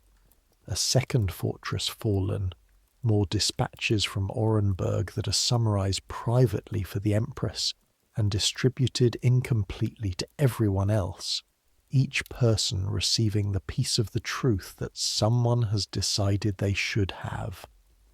Potemkin is in the formal rooms less and in the private rooms more, which people read as a sign of important decisions being made.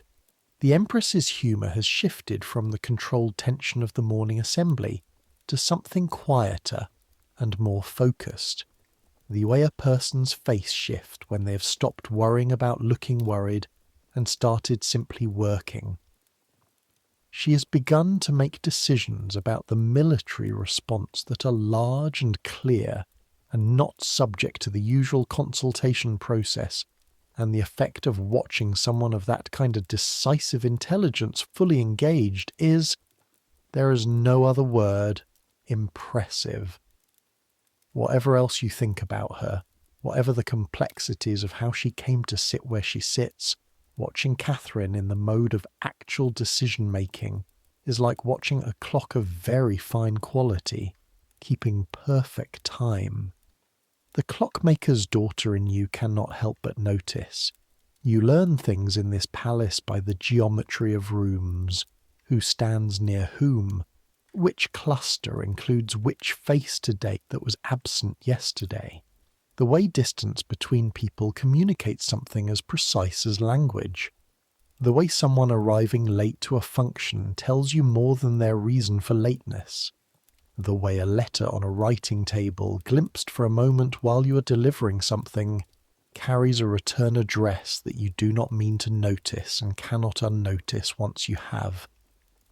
You notice that Count Volkonsky has been moved from his usual position in the third cluster to the left. He is now standing closer to the door. This might mean nothing. It might be random, the natural drift of people in a room, the shuffling of bodies in a space over time. It might mean that the people around him have, one by one, found other places to stand, because proximity to someone the Chancellery has looked at carries its own risk, and the court adjusts constantly to risk the way a body adjusts to cold, by directing warmth toward the centre, away from the extremities. Volkonsky stands near the door with the careful face of a man who knows that his position in the room has shifted, and is performing complete unawareness of this fact. The Countess says something to you one morning, arriving back from the assembly, that makes your hands briefly awkward on her pins. They say Potemkin has been persuaded to redirect his attention toward the vulgar situation. Apparently the military matter is more pressing than the domestic one, for now. She looks at herself in the mirror. Good, probably. The domestic ones never end cleanly. Your hands resume their work. You think about this for 3 days. You are still thinking about it on the day the first real snow falls.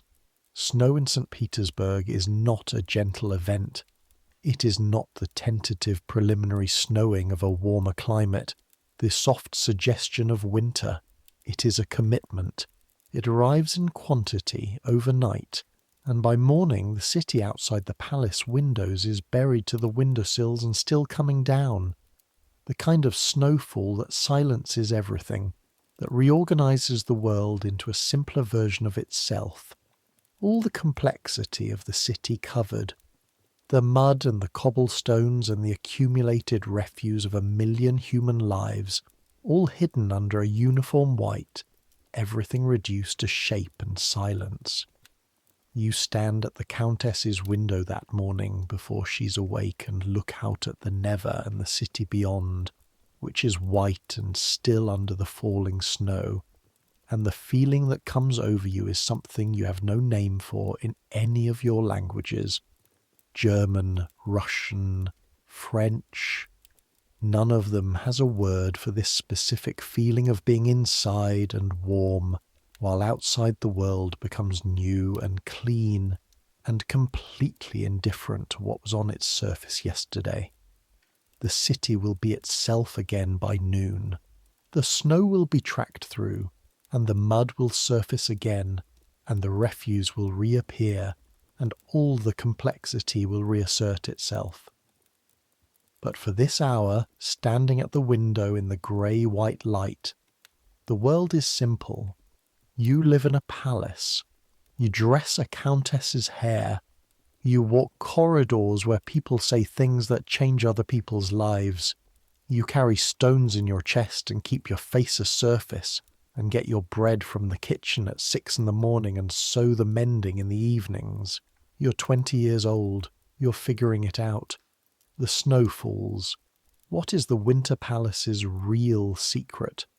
Not Potemkin's machinations, not the Empress's private griefs, not the midnight operations of the Secret Chancellery, not the intrigues of the favourites, not the careful mathematics of the court's social hierarchy. The real secret is this.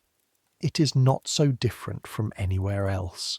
The scales are larger.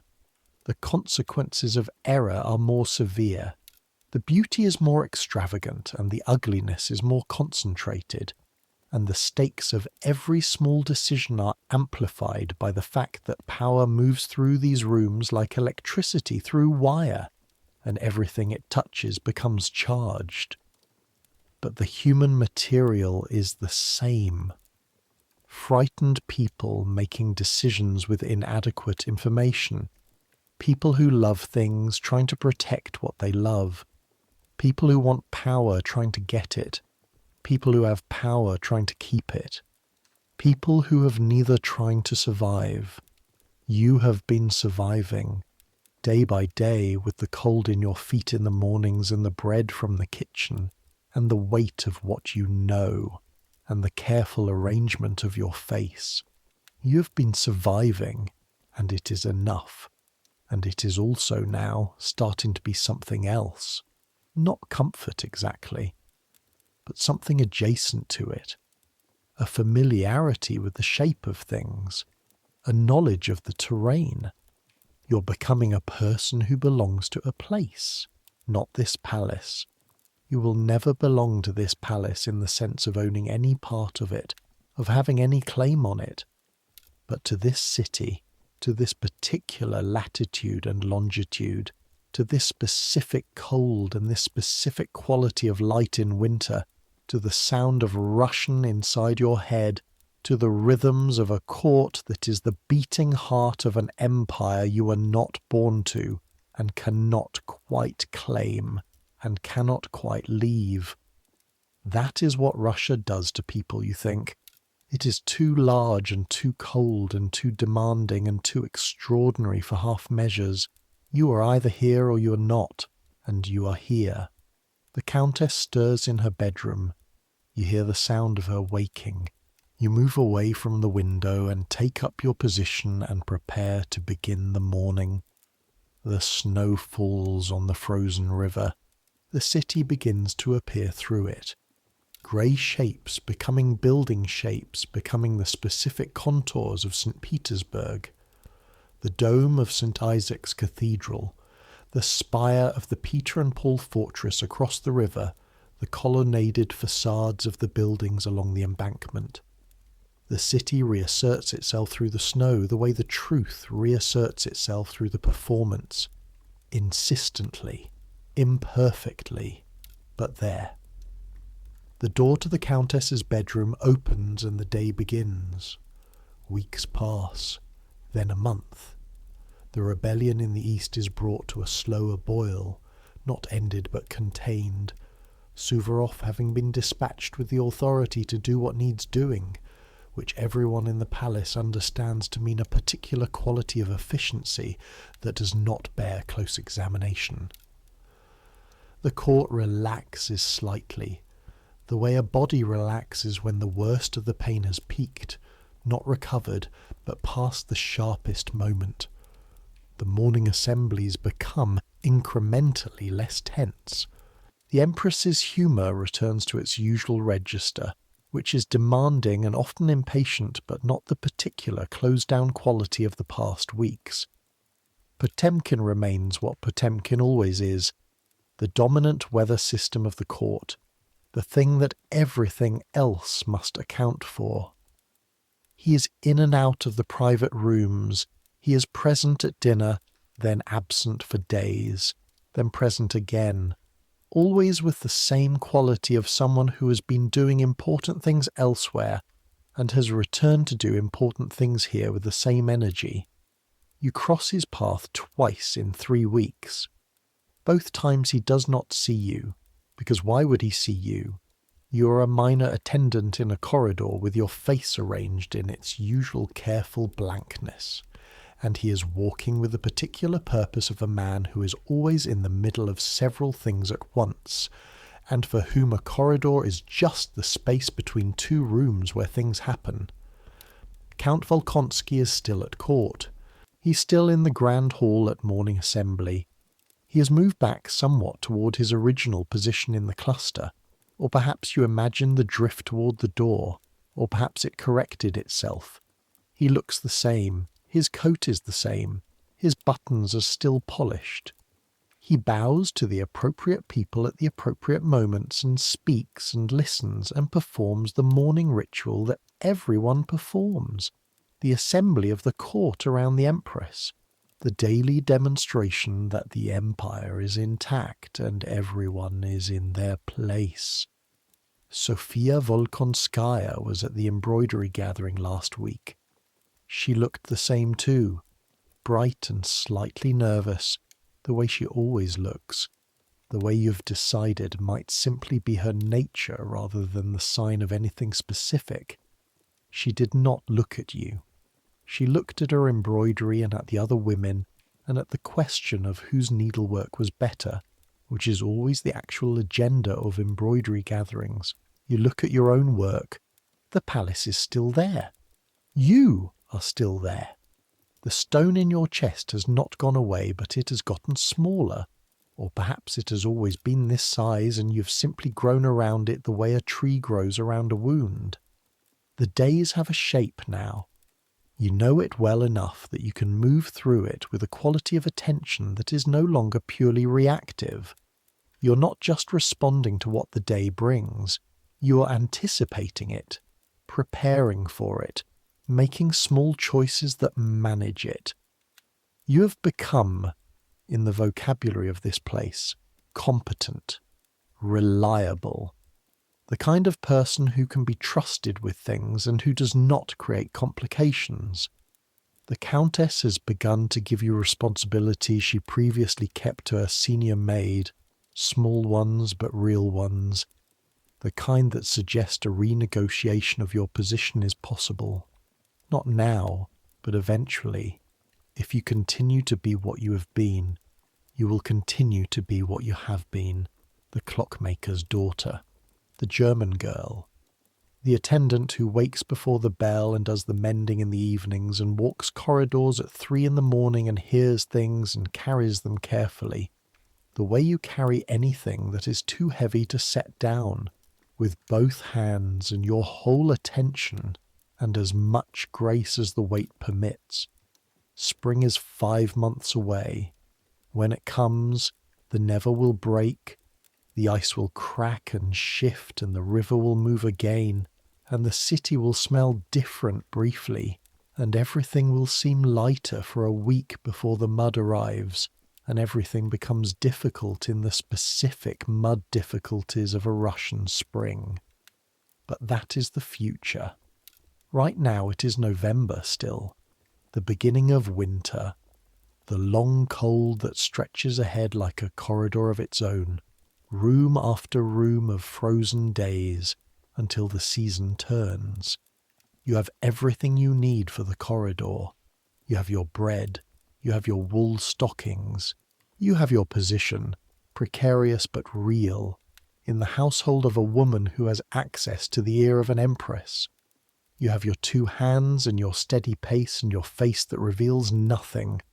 You have, in the particular economy of this palace, exactly enough to be getting on with. It will do. Outside the palace windows, the Neva lies frozen under the winter sky, the last of the day's light turning the ice from white to grey to the particular blue of deep winter evening, the colour of a world that is perfectly still, holding its breath, waiting for spring. Ships will come through these waters when the ice breaks.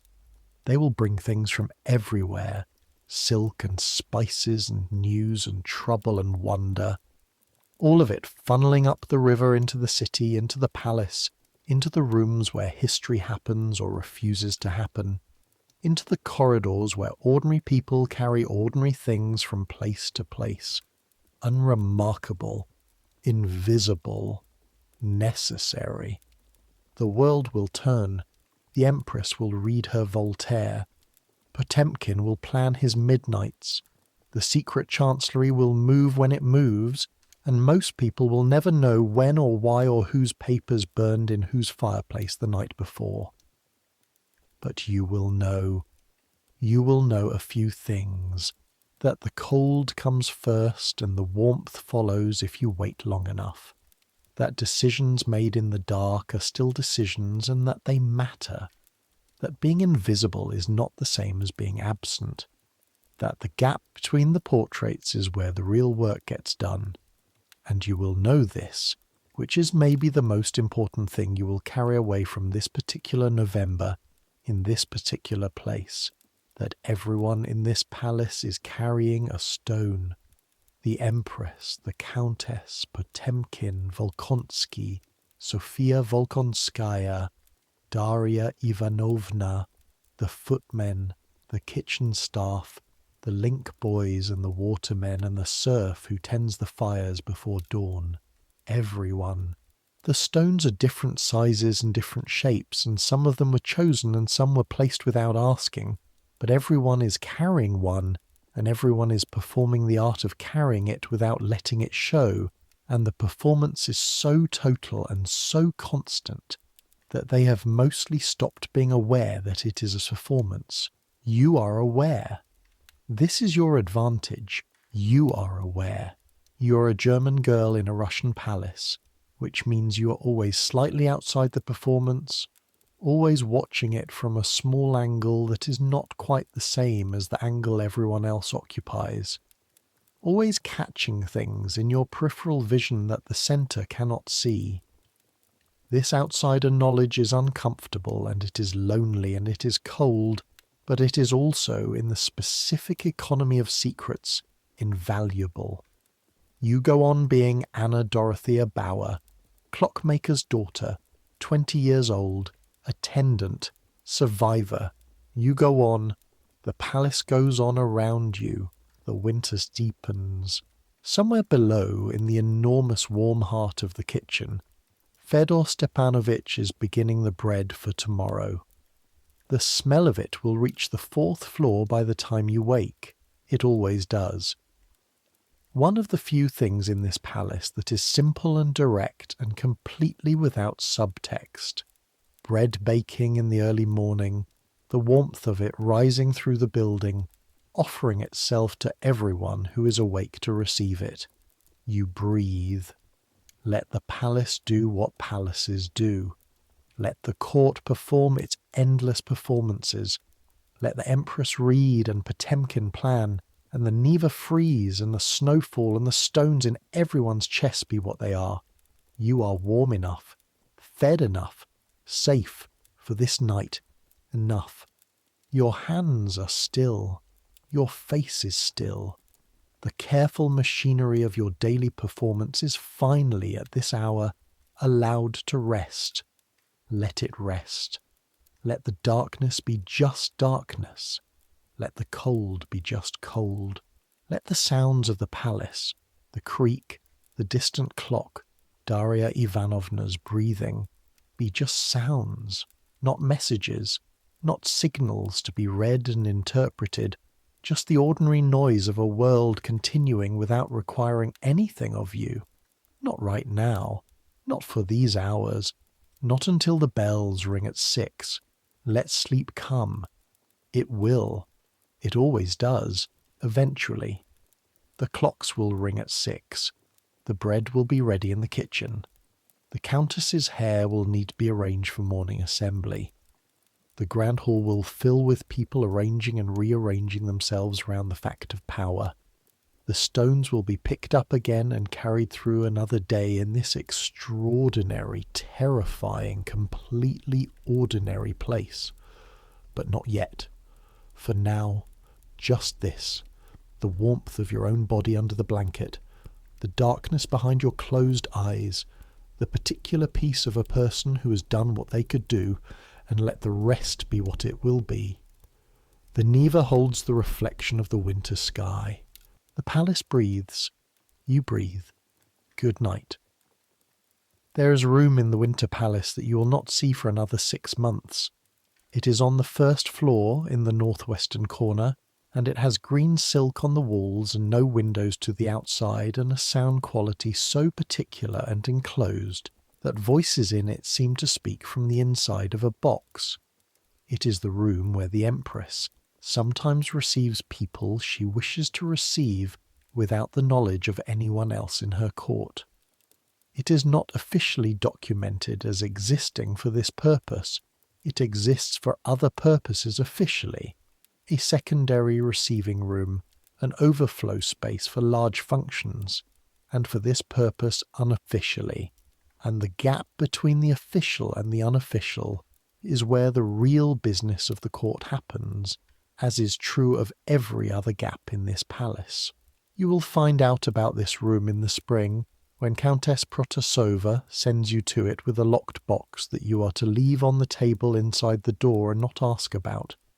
You will stand in the room for 30 seconds while you put the box on the table, and you will register the green silk and the enclosed sound quality, and the particular feeling of a room that has heard many things and held them, and you will leave and you will not ask about it, and you will carry the knowledge of it the way you carry everything, carefully, without letting it show, in the part of your mind that does not comment. But that is 6 months away. Right now, it is November. The green room is somewhere below you in the dark of the palace, and you are somewhere above it in the dark of the servants' quarters, and the distance between those two places, 1.5 floors, a dozen corridors, the invisible hierarchy that separates the woman who owns the box from the woman who carries it, is the distance that defines your life in this place. You have made peace with the distance. You understand the distance. The distance is not something that needs to be overcome so much as something that needs to be navigated carefully, with full knowledge of its geography and its currents, the way you navigate any terrain that is complex but passable if you know what you're doing. You're learning what you're doing. This is the thing about the court that nobody tells you when you decide to stay in Russia, instead of going home to a village outside Mainz.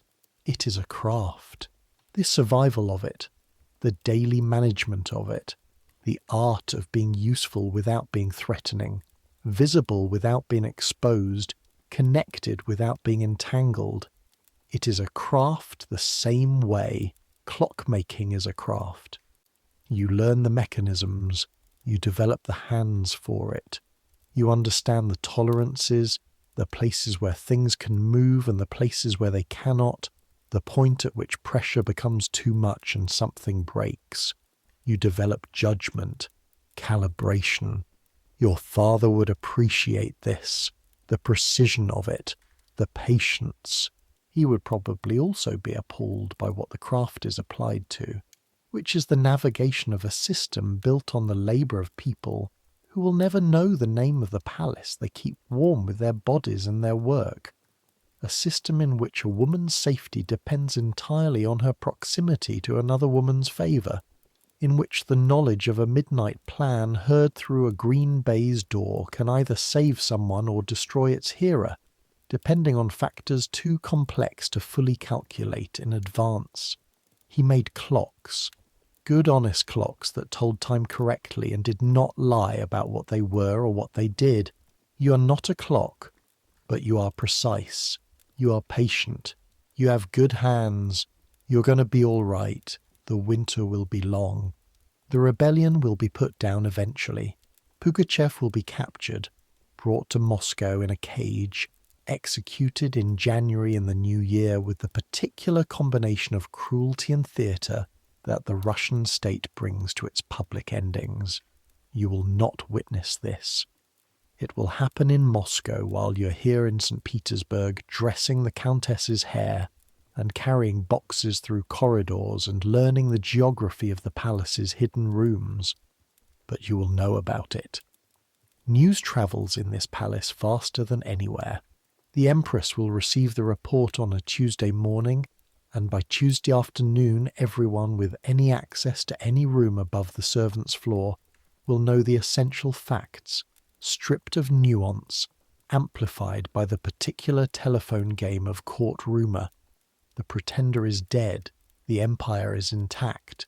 The Catherine who was afraid for her throne is now the Catherine who defeated the largest peasant uprising in Russian history, and she will spend the rest of her reign being, among other things, the Catherine who survived Pugachev.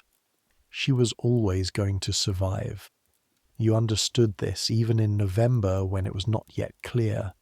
The woman reading Voltaire by candlelight at 2 a.m. was not going to lose her throne to a Cossack from the Don. She was going to survive and consolidate and spend the next 20 years corresponding with philosophers, annexing territories, building cities, commissioning art, writing her own laws, managing the men who tried to manage her, and being, in the assessment of history, even accounting for everything, one of the most formidable rulers her era produced. This does not make everything she did right. These serfs who broke on the wheel of her empire did not get to read her correspondence with Voltaire. The peasants who followed Pugachev because the alternative was intolerable did not benefit from her enlightened ideals.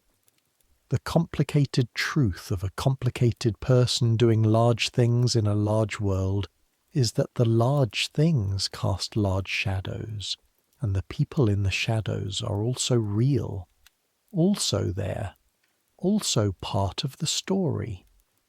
You are in the shadows. You have always known this. What you are discovering slowly is that the shadows are also where things are visible, where the mechanisms can be seen for what they are, where the reality of the place is present without the decoration. In the shadows, you see clearly, this is your inheritance, not the palace, not the title, not the favour or the access or the proximity to power. Your inheritance is the clarity that comes from the margins, the specific sharpness of vision that belongs to the person who is always watching from the side, always registering what the centre cannot see because the centre is too busy being the centre to notice the edges. You will carry this with you. out of Russia, if you ever leave, which you probably will not. Out of the palace, if you ever leave that, which is possible and maybe likely. Attendants leave service to marry, to find other positions, to age into different roles. You will carry the precision and the patience and the calibration and the knowledge that the gap between the official and the unofficial is where the real business happens.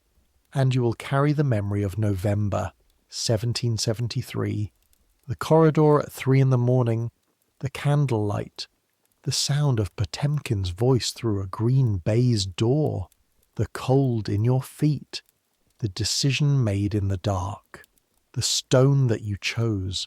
Some stones you carry your whole life.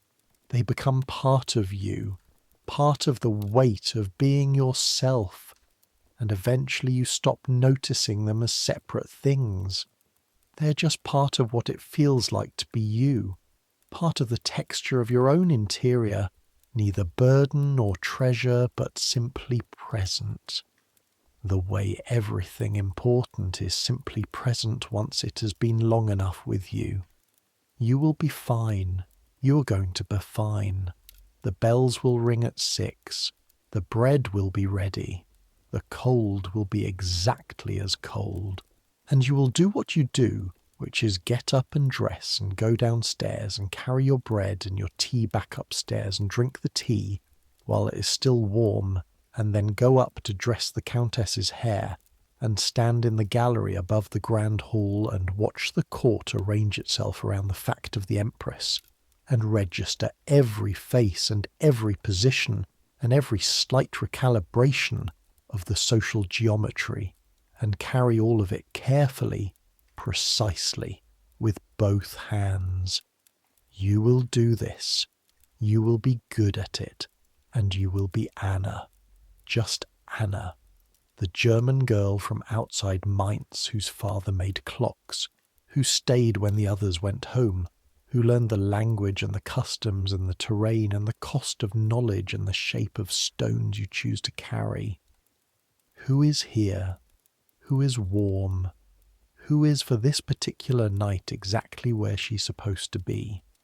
Let the palace sleep. Let the Neva hold the sky's reflection in its frozen surface, patient and cold and perfectly still. Let the morning come when it comes. You will be ready. Good night. But wait, you're getting ahead of yourself. This is the problem with lying awake in the dark.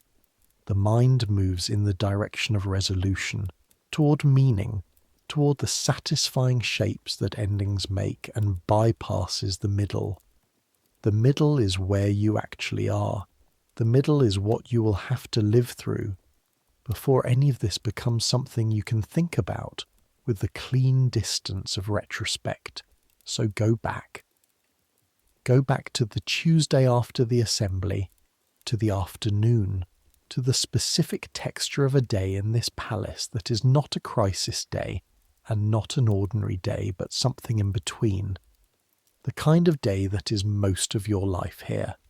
The machinery running, the tension present, the surfaces maintained, everything moving along its tracks.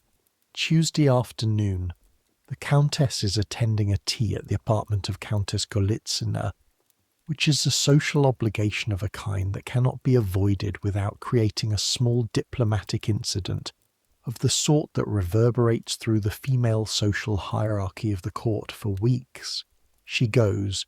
You have an hour, possibly 2. You go to the library, not to hear things, not to look for Chernov. You go because the library is one of the few places in this palace where you're tolerated in a way that is not about function, where your presence does not require explanation, where you can sit with a book and read it without performing the reading, without making it legible to whoever is watching as an act of appropriate self-improvement in a servant who is, after all, literate and should be using the literacy for something productive. The Empress's library contains 40,000 volumes. This number is so large as to be almost meaningless, but you try sometimes to comprehend it by thinking about your father's house, which contained 7 books. 7. The Bible, a Lutheran hymnal, a medical almanac that was 15 years old when you were born, 2 books of poetry that belonged to your mother, a trade handbook for clockmakers, and a bound collection of local court records from 1697 that your father acquired at an estate sale and read once, and then never touched again, but could not bring himself to discard. 7 books were the library of an educated working household in the Rhineland. 40,000 books is the library of the woman who rules 130 million people and considers reading a basic form of breathing. You cannot access the main library. It is not a place for attendance, but there is an anteroom to it on the 2nd floor that holds an overflow collection. Books that have been read and set aside, books awaiting cataloguing, books in languages that the main library staff are not currently equipped to process. German books, some of them. French. You have found, over the course of 4 years, a shelf of German novels that nobody seems to want back, and on Tuesday afternoons, when you have an hour, you come here and read them, standing at the shelf rather than taking them to a chair, because taking them to a chair feels like a claim that you don't have the standing to make. Today the book you pick up is one you've read before, a sentimental thing, a story of a young woman navigating a society that doesn't quite fit her, making her way through it by virtue of good sense and good character, and a quality of observant intelligence that the book presents as simultaneously her greatest virtue and her greatest difficulty. You know this book. You read it when you were 15 before you came to Russia, and it meant something different then. It was about a world you could imagine inhabiting, a world of parlours and social calls and the management of feeling within a certain prescribed emotional range. Now you read it and it means something different because you have inhabited a world that makes that world look like a rehearsal. The management of feeling in a parlour, the navigation of a small social hierarchy, the stakes of being noticed and approved of by the right people. These are real things. They are also, in the context of a court where the wrong conversation can make you disappear, almost charming in their modesty. You stand at the shelf and read for 40 minutes. The light in the anteroom comes from 2 windows that face north, so it is always the same quality of cool grey, equally uninformative about the time of day. You could stay here much longer. You do not. You put the book back in its place on the shelf, not quite where you found it. You always move it slightly, then correct it, a habit you've never examined. And you go back out into the corridor. Chernov is in the corridor, not waiting for you, not positioned with any deliberateness. He is walking toward you from the far end, carrying a folder of papers under his arm, moving with the purposeful pace of someone on an errand. He sees you at exactly the same moment you see him, and the recognition between you is immediate and mutual and entirely unannounced on both faces. 2 people performing simultaneously and from opposite ends of the same corridor. The expression of a person who does not specifically recognize the person walking toward them. You pass each other. He does not say anything. You do not say anything. But as you pass at the exact moment of proximity, he does something small. He adjusts the folder under his arm, shifts it from his left side to his right, in the motion of which his right hand makes a gesture that is not quite a gesture. A small opening of the fingers and closing again, the kind of thing that is meaningless, or that is a signal, and you cannot tell which, and the moment passes, and he has passed you, and his footsteps continue down the corridor behind you without slowing. You walk, forward, steady pace, nothing on your face. When you get to the end of the corridor and turn the corner, You stop for exactly one breath and then you keep going. A signal or not a signal. A greeting or not a greeting. An acknowledgement that he knows you heard something, or an acknowledgement that he knows you know that he knows, or nothing. Just a man shifting a folder from one arm to the other because papers are heavy and that arm was tired. You carry this with you back to the antechamber. You pick up the mending. The needle moves through the fabric with the small sound of thread drawing through cloth, quiet and repetitive, the sound of your hands being occupied while your mind does something else. The something else your mind does is this. It reconstructs the movement, the shift of the folder, the gesture. It plays it back several times, looking for the grain of the thing, the direction of its meaning. And what it finds, after several playbacks, is not certainty. Certainty is not available, but a reading. The gesture was not hostile. It was not a warning. It was something closer to the opposite of a warning.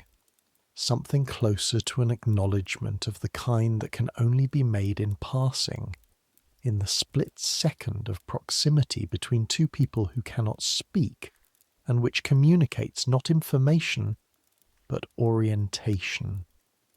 I see you. I know something about you. I have decided something about that, knowing that is not to your detriment. Maybe, possibly, you are interpreting gestures now, which is exactly the kind of thing the court makes you do, which is exactly the kind of thing that can make you wrong in interesting and catastrophic ways. You sew the mending. The needle goes in and out. What you decide in the end is this. You will not act differently. You will continue to be what you have been, invisible, careful, ordinary. If Chernoff meant what you thought he meant, your best response is to confirm his assessment of you as someone who is not going to be a problem, which means continuing not to be a problem. If Chernoff meant something else entirely, and you misread the gesture completely, your best response is still to continue not to be a problem.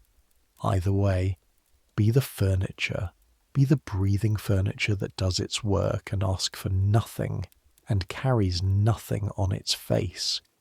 You're very good at this. You've spent 4 years getting good at it. The mending is finished. You fold it. You set it aside. You reach for the next thing. The next thing is a letter the Countess has asked you to copy.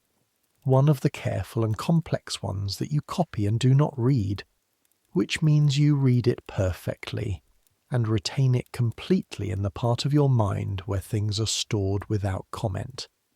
It concerns a property matter, land near Novgorod that belongs to a relative of the Countess's dead husband, the disposition of which has been complicated by the relative's recent marriage to someone whom the Countess considers unsuitable.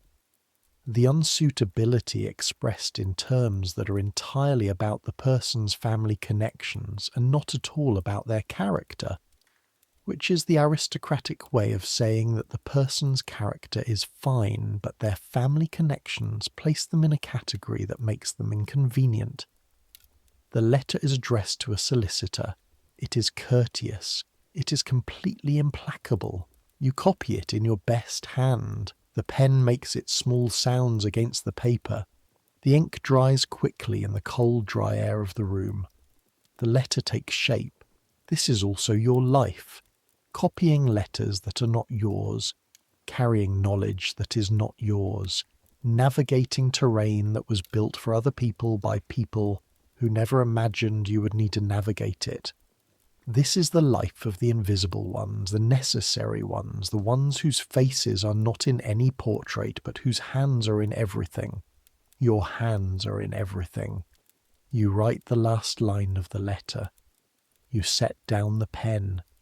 You sand the ink and fold the paper, and set the wax and press the Countess's seal. She has left it for this purpose, trusting you with it, in the absent way of someone who has decided to trust without examining the decision too carefully. The letter is sealed. You set it aside for the Countess to review. Outside the window, you can see a sliver of it from where you sit.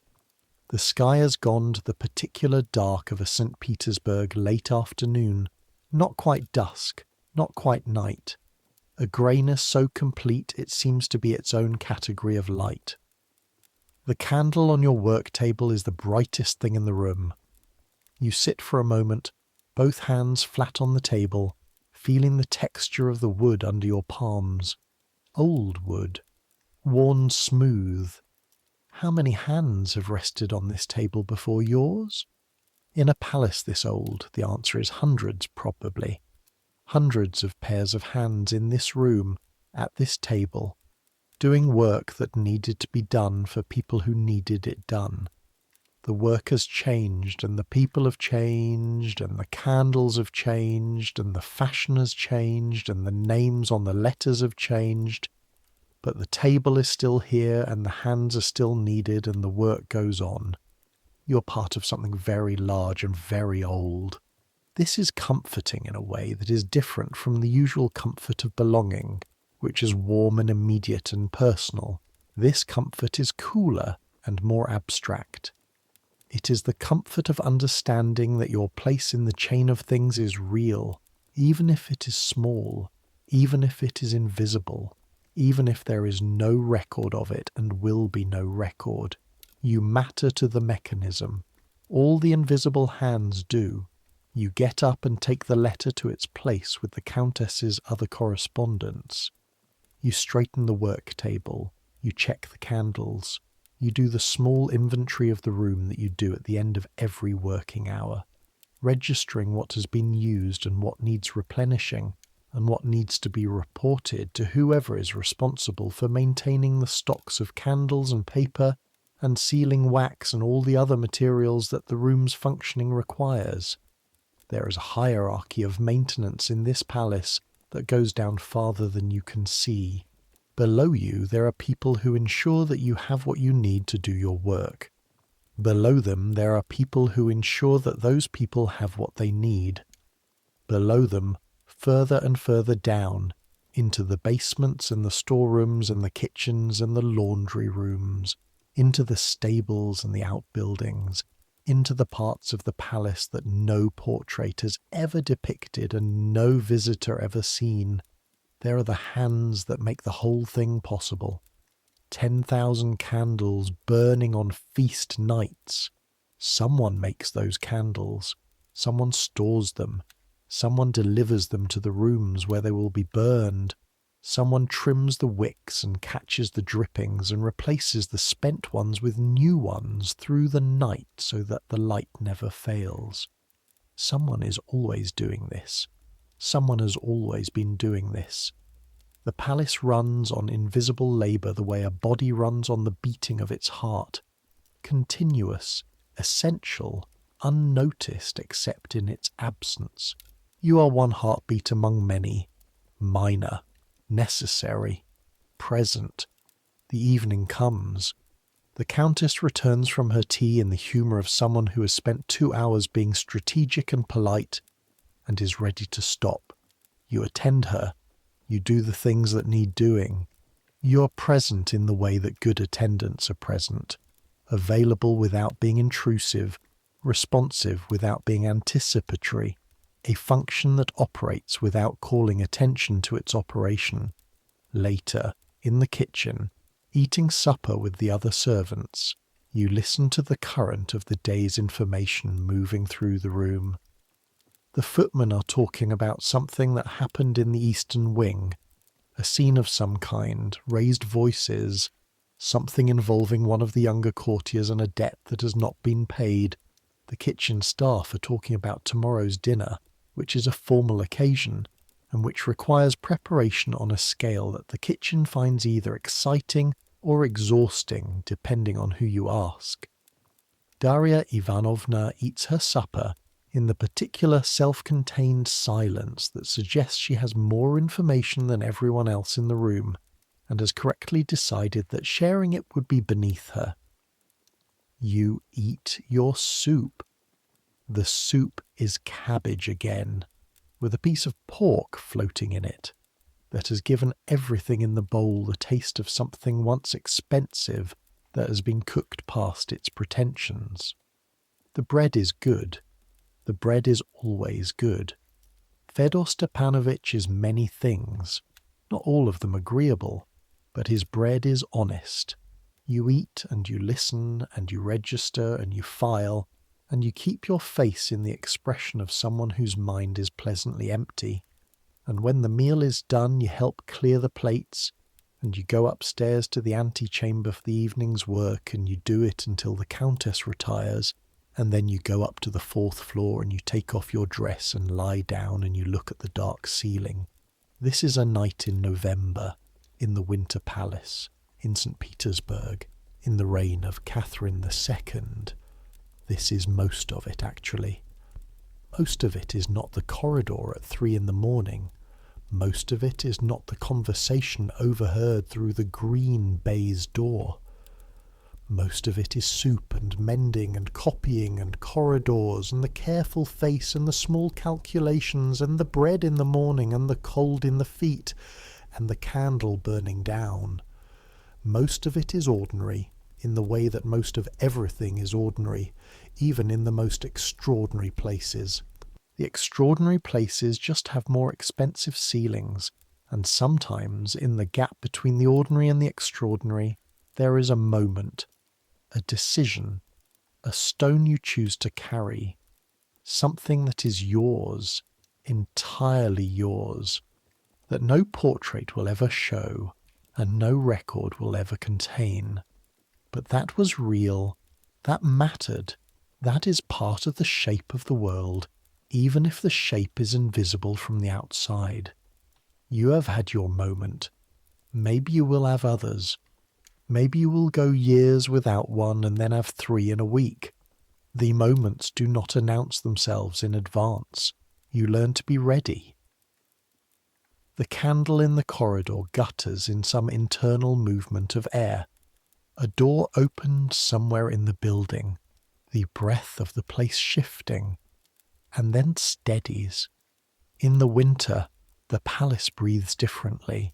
The heating systems, the great ceramic stoves that the serf stokers tend in shifts through the night, fill the corridors with warmth that is not evenly distributed, that pools in some rooms and is thin in others, so that walking from one end of the palace to the other is a passage through different temperatures, different densities of air, different qualities of warmth.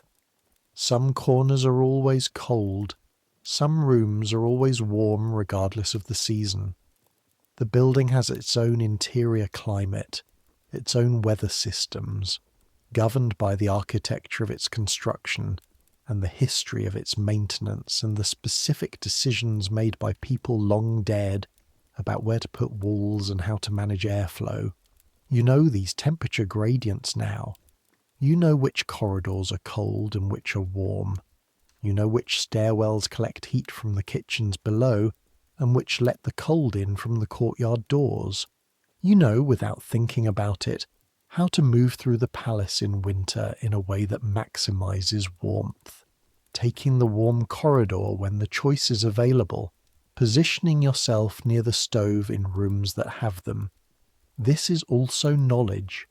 This is also something that belongs to you, that no one gave you and no one can take from you. The precise sensory map of a building that most of the people who live in it have never fully explored.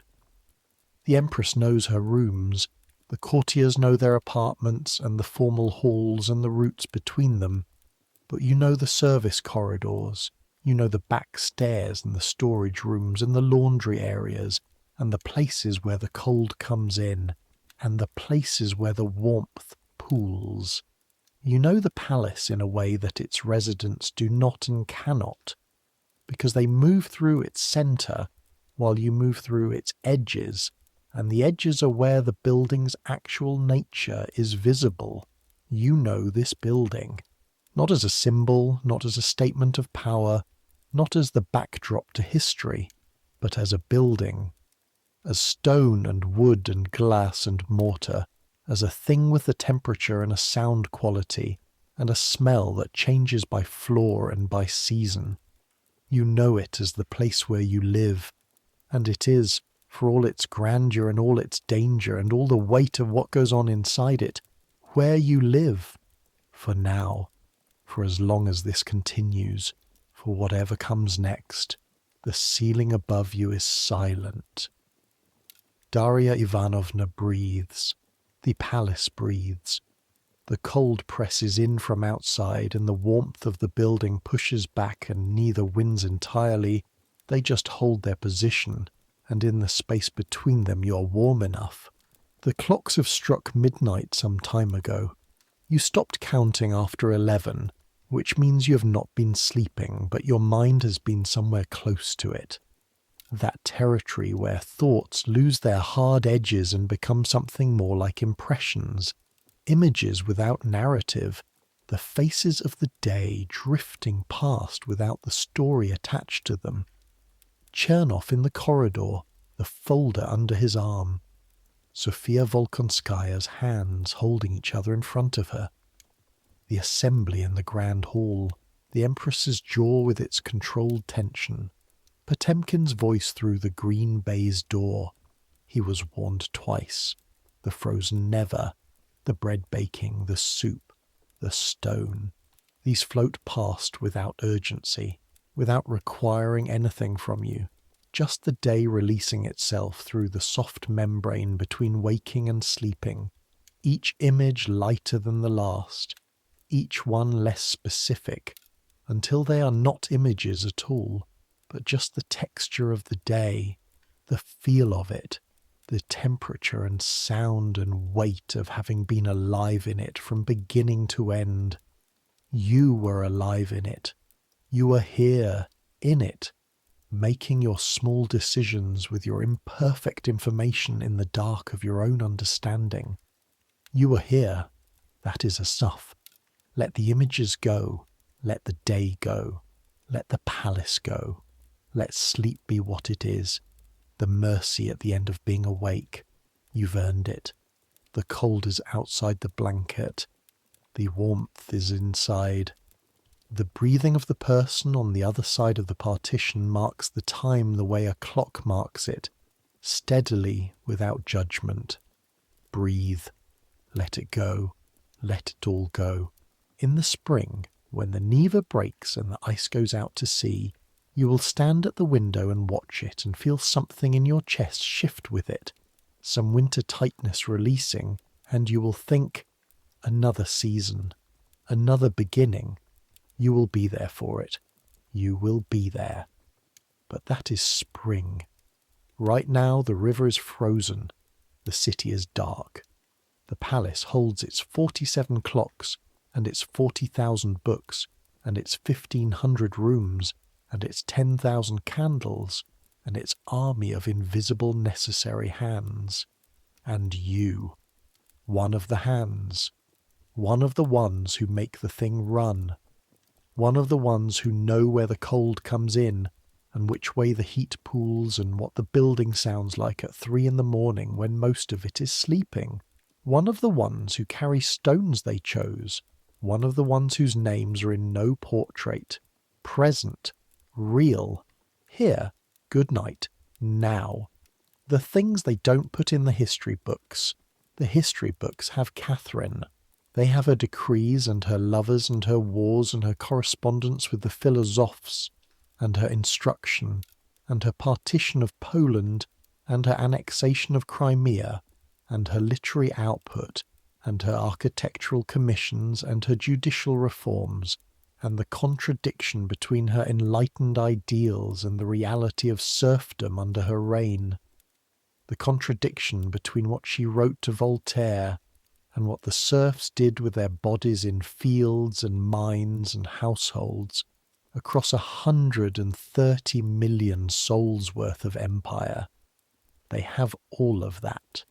They do not have the specific weight of a copper basin full of water that has gone cold overnight in a servant's room on the 4th floor of the Winter Palace. They do not have the texture of black bread eaten standing by a fire at 6 in the morning. They do not have the small sound of a needle going through fabric in an antechamber at 9 at night, the particular rhythm of someone sewing by candlelight when they are tired but cannot stop yet. They do not have the green baize door and the voice through it. They do not have you. This is the history that is not written, that will not be written, that exists only in the accumulated experience of the people who lived it and then died with it, because the tools for recording their experience were in the hands of the people above them, and those people had other things to record, bigger things, more important things, the things that showed up in portraits and treaties and building plans and official correspondence. But under the portraits the floors were swept. Under the treaty negotiations someone was carrying correspondence through corridors. Under the architectural plans someone was banking the fires and filling the basins and sewing the hems and copying the letters in good hands at 9 o'clock at night by the light of a candle that they paid for themselves. You paid for your own candles. The palace provided candles for the formal rooms and the corridors, but the servants' quarters ran on their own resources, and candles cost money, and money was what you had very little of. So you were careful with them. You kept the wick trimmed to the length that gave the most light for the least consumption. You burned them to the end. You did not waste light on anything that could be done in darkness or near darkness, by touch, by memory, the way you laid out your dress in the morning and braided your own hair at night. Small economies, the arithmetic of a life that did not have much margin for error. You were fed and housed as part of your position, but the rest, the stockings and the dress and the candles and the small coins you saved for the things you needed that were not provided, all of that came from your wage, which was not large, which was not designed to be large, which was designed to be just enough to keep you here, and not large enough to make you forget that you depended on being here. This is how it worked. This is how it works everywhere, in all the places where people serve people, in all the arrangements of labour and dependency that have characterised human society since human society has existed. The ones who need to be needed are kept just needy enough that the needing continues. You knew this. You know it. You make your peace with it the way you make your peace with the cold, not by pretending it isn't there, but by learning to function within it. The cold is there. The dependency is there. The palace is there, enormous and beautiful and indifferent to your smallness. And you are there too, with your careful face and your good hands, and your precise memory and your stone. 47 clocks strike the hours. You learn to tune them out the way you learn to tune out any constant, which is to say you stop hearing them except when they change, when one stops, when one gains a quarter hour, when someone winds them wrong, and they are suddenly audible again in their difference from what they were before. The palace has a sound. Below the sounds, the clocks, the voices, the footsteps on the stairs, the distant music on feast evenings. There is the palace's own sound, the sound of its structure, the settle of old stone, the particular resonance of its corridors in winter, when the wood contracts and the mortar breathes, the way the wind behaves differently around a building this size than around anything smaller. You learn this sound the way you learn all the sounds of a place you live in long enough, involuntarily, completely, until it becomes the baseline, the silence behind the sounds, the thing that would be wrong if it changed. It does not change. The palace sounds like itself in winter, year after year, and you learn it and carry it with you, and it becomes one of the things you know that has no usefulness except that it is yours. This is what stays in the end, when the decisions and the strategies and the careful calculations have faded. The sensory record. the weight of the basin, the temperature of the bread, the sound of Daria Ivanovna breathing on the other side of the partition, the specific cold of November stone on bare feet in a service corridor at 3 a.m. These stay. They are part of what it meant to be alive in this place at this time, and they are yours, and no one can take them, and they are not in any portrait, and they are real. Sleep now. Take them with you into the dark. The palace will be there when you wake. It always is. But right now it can take care of itself. Rest. Let your hands be still. Let your face be nothing. Let the cold be outside and the warmth be inside, and the breathing of another person mark the time, and let the clocks strike whatever hours they strike, and let the fires bank and the candles die, and the Empress read and Potemkin plan, and the Neva hold its ice. Let it all be what it is. You are warm enough. You are safe enough. You have done what you could with this particular day, in this particular place, with the information and the courage and the stone you chose. You have done enough. Sleep. The morning will come. It always does. Good night.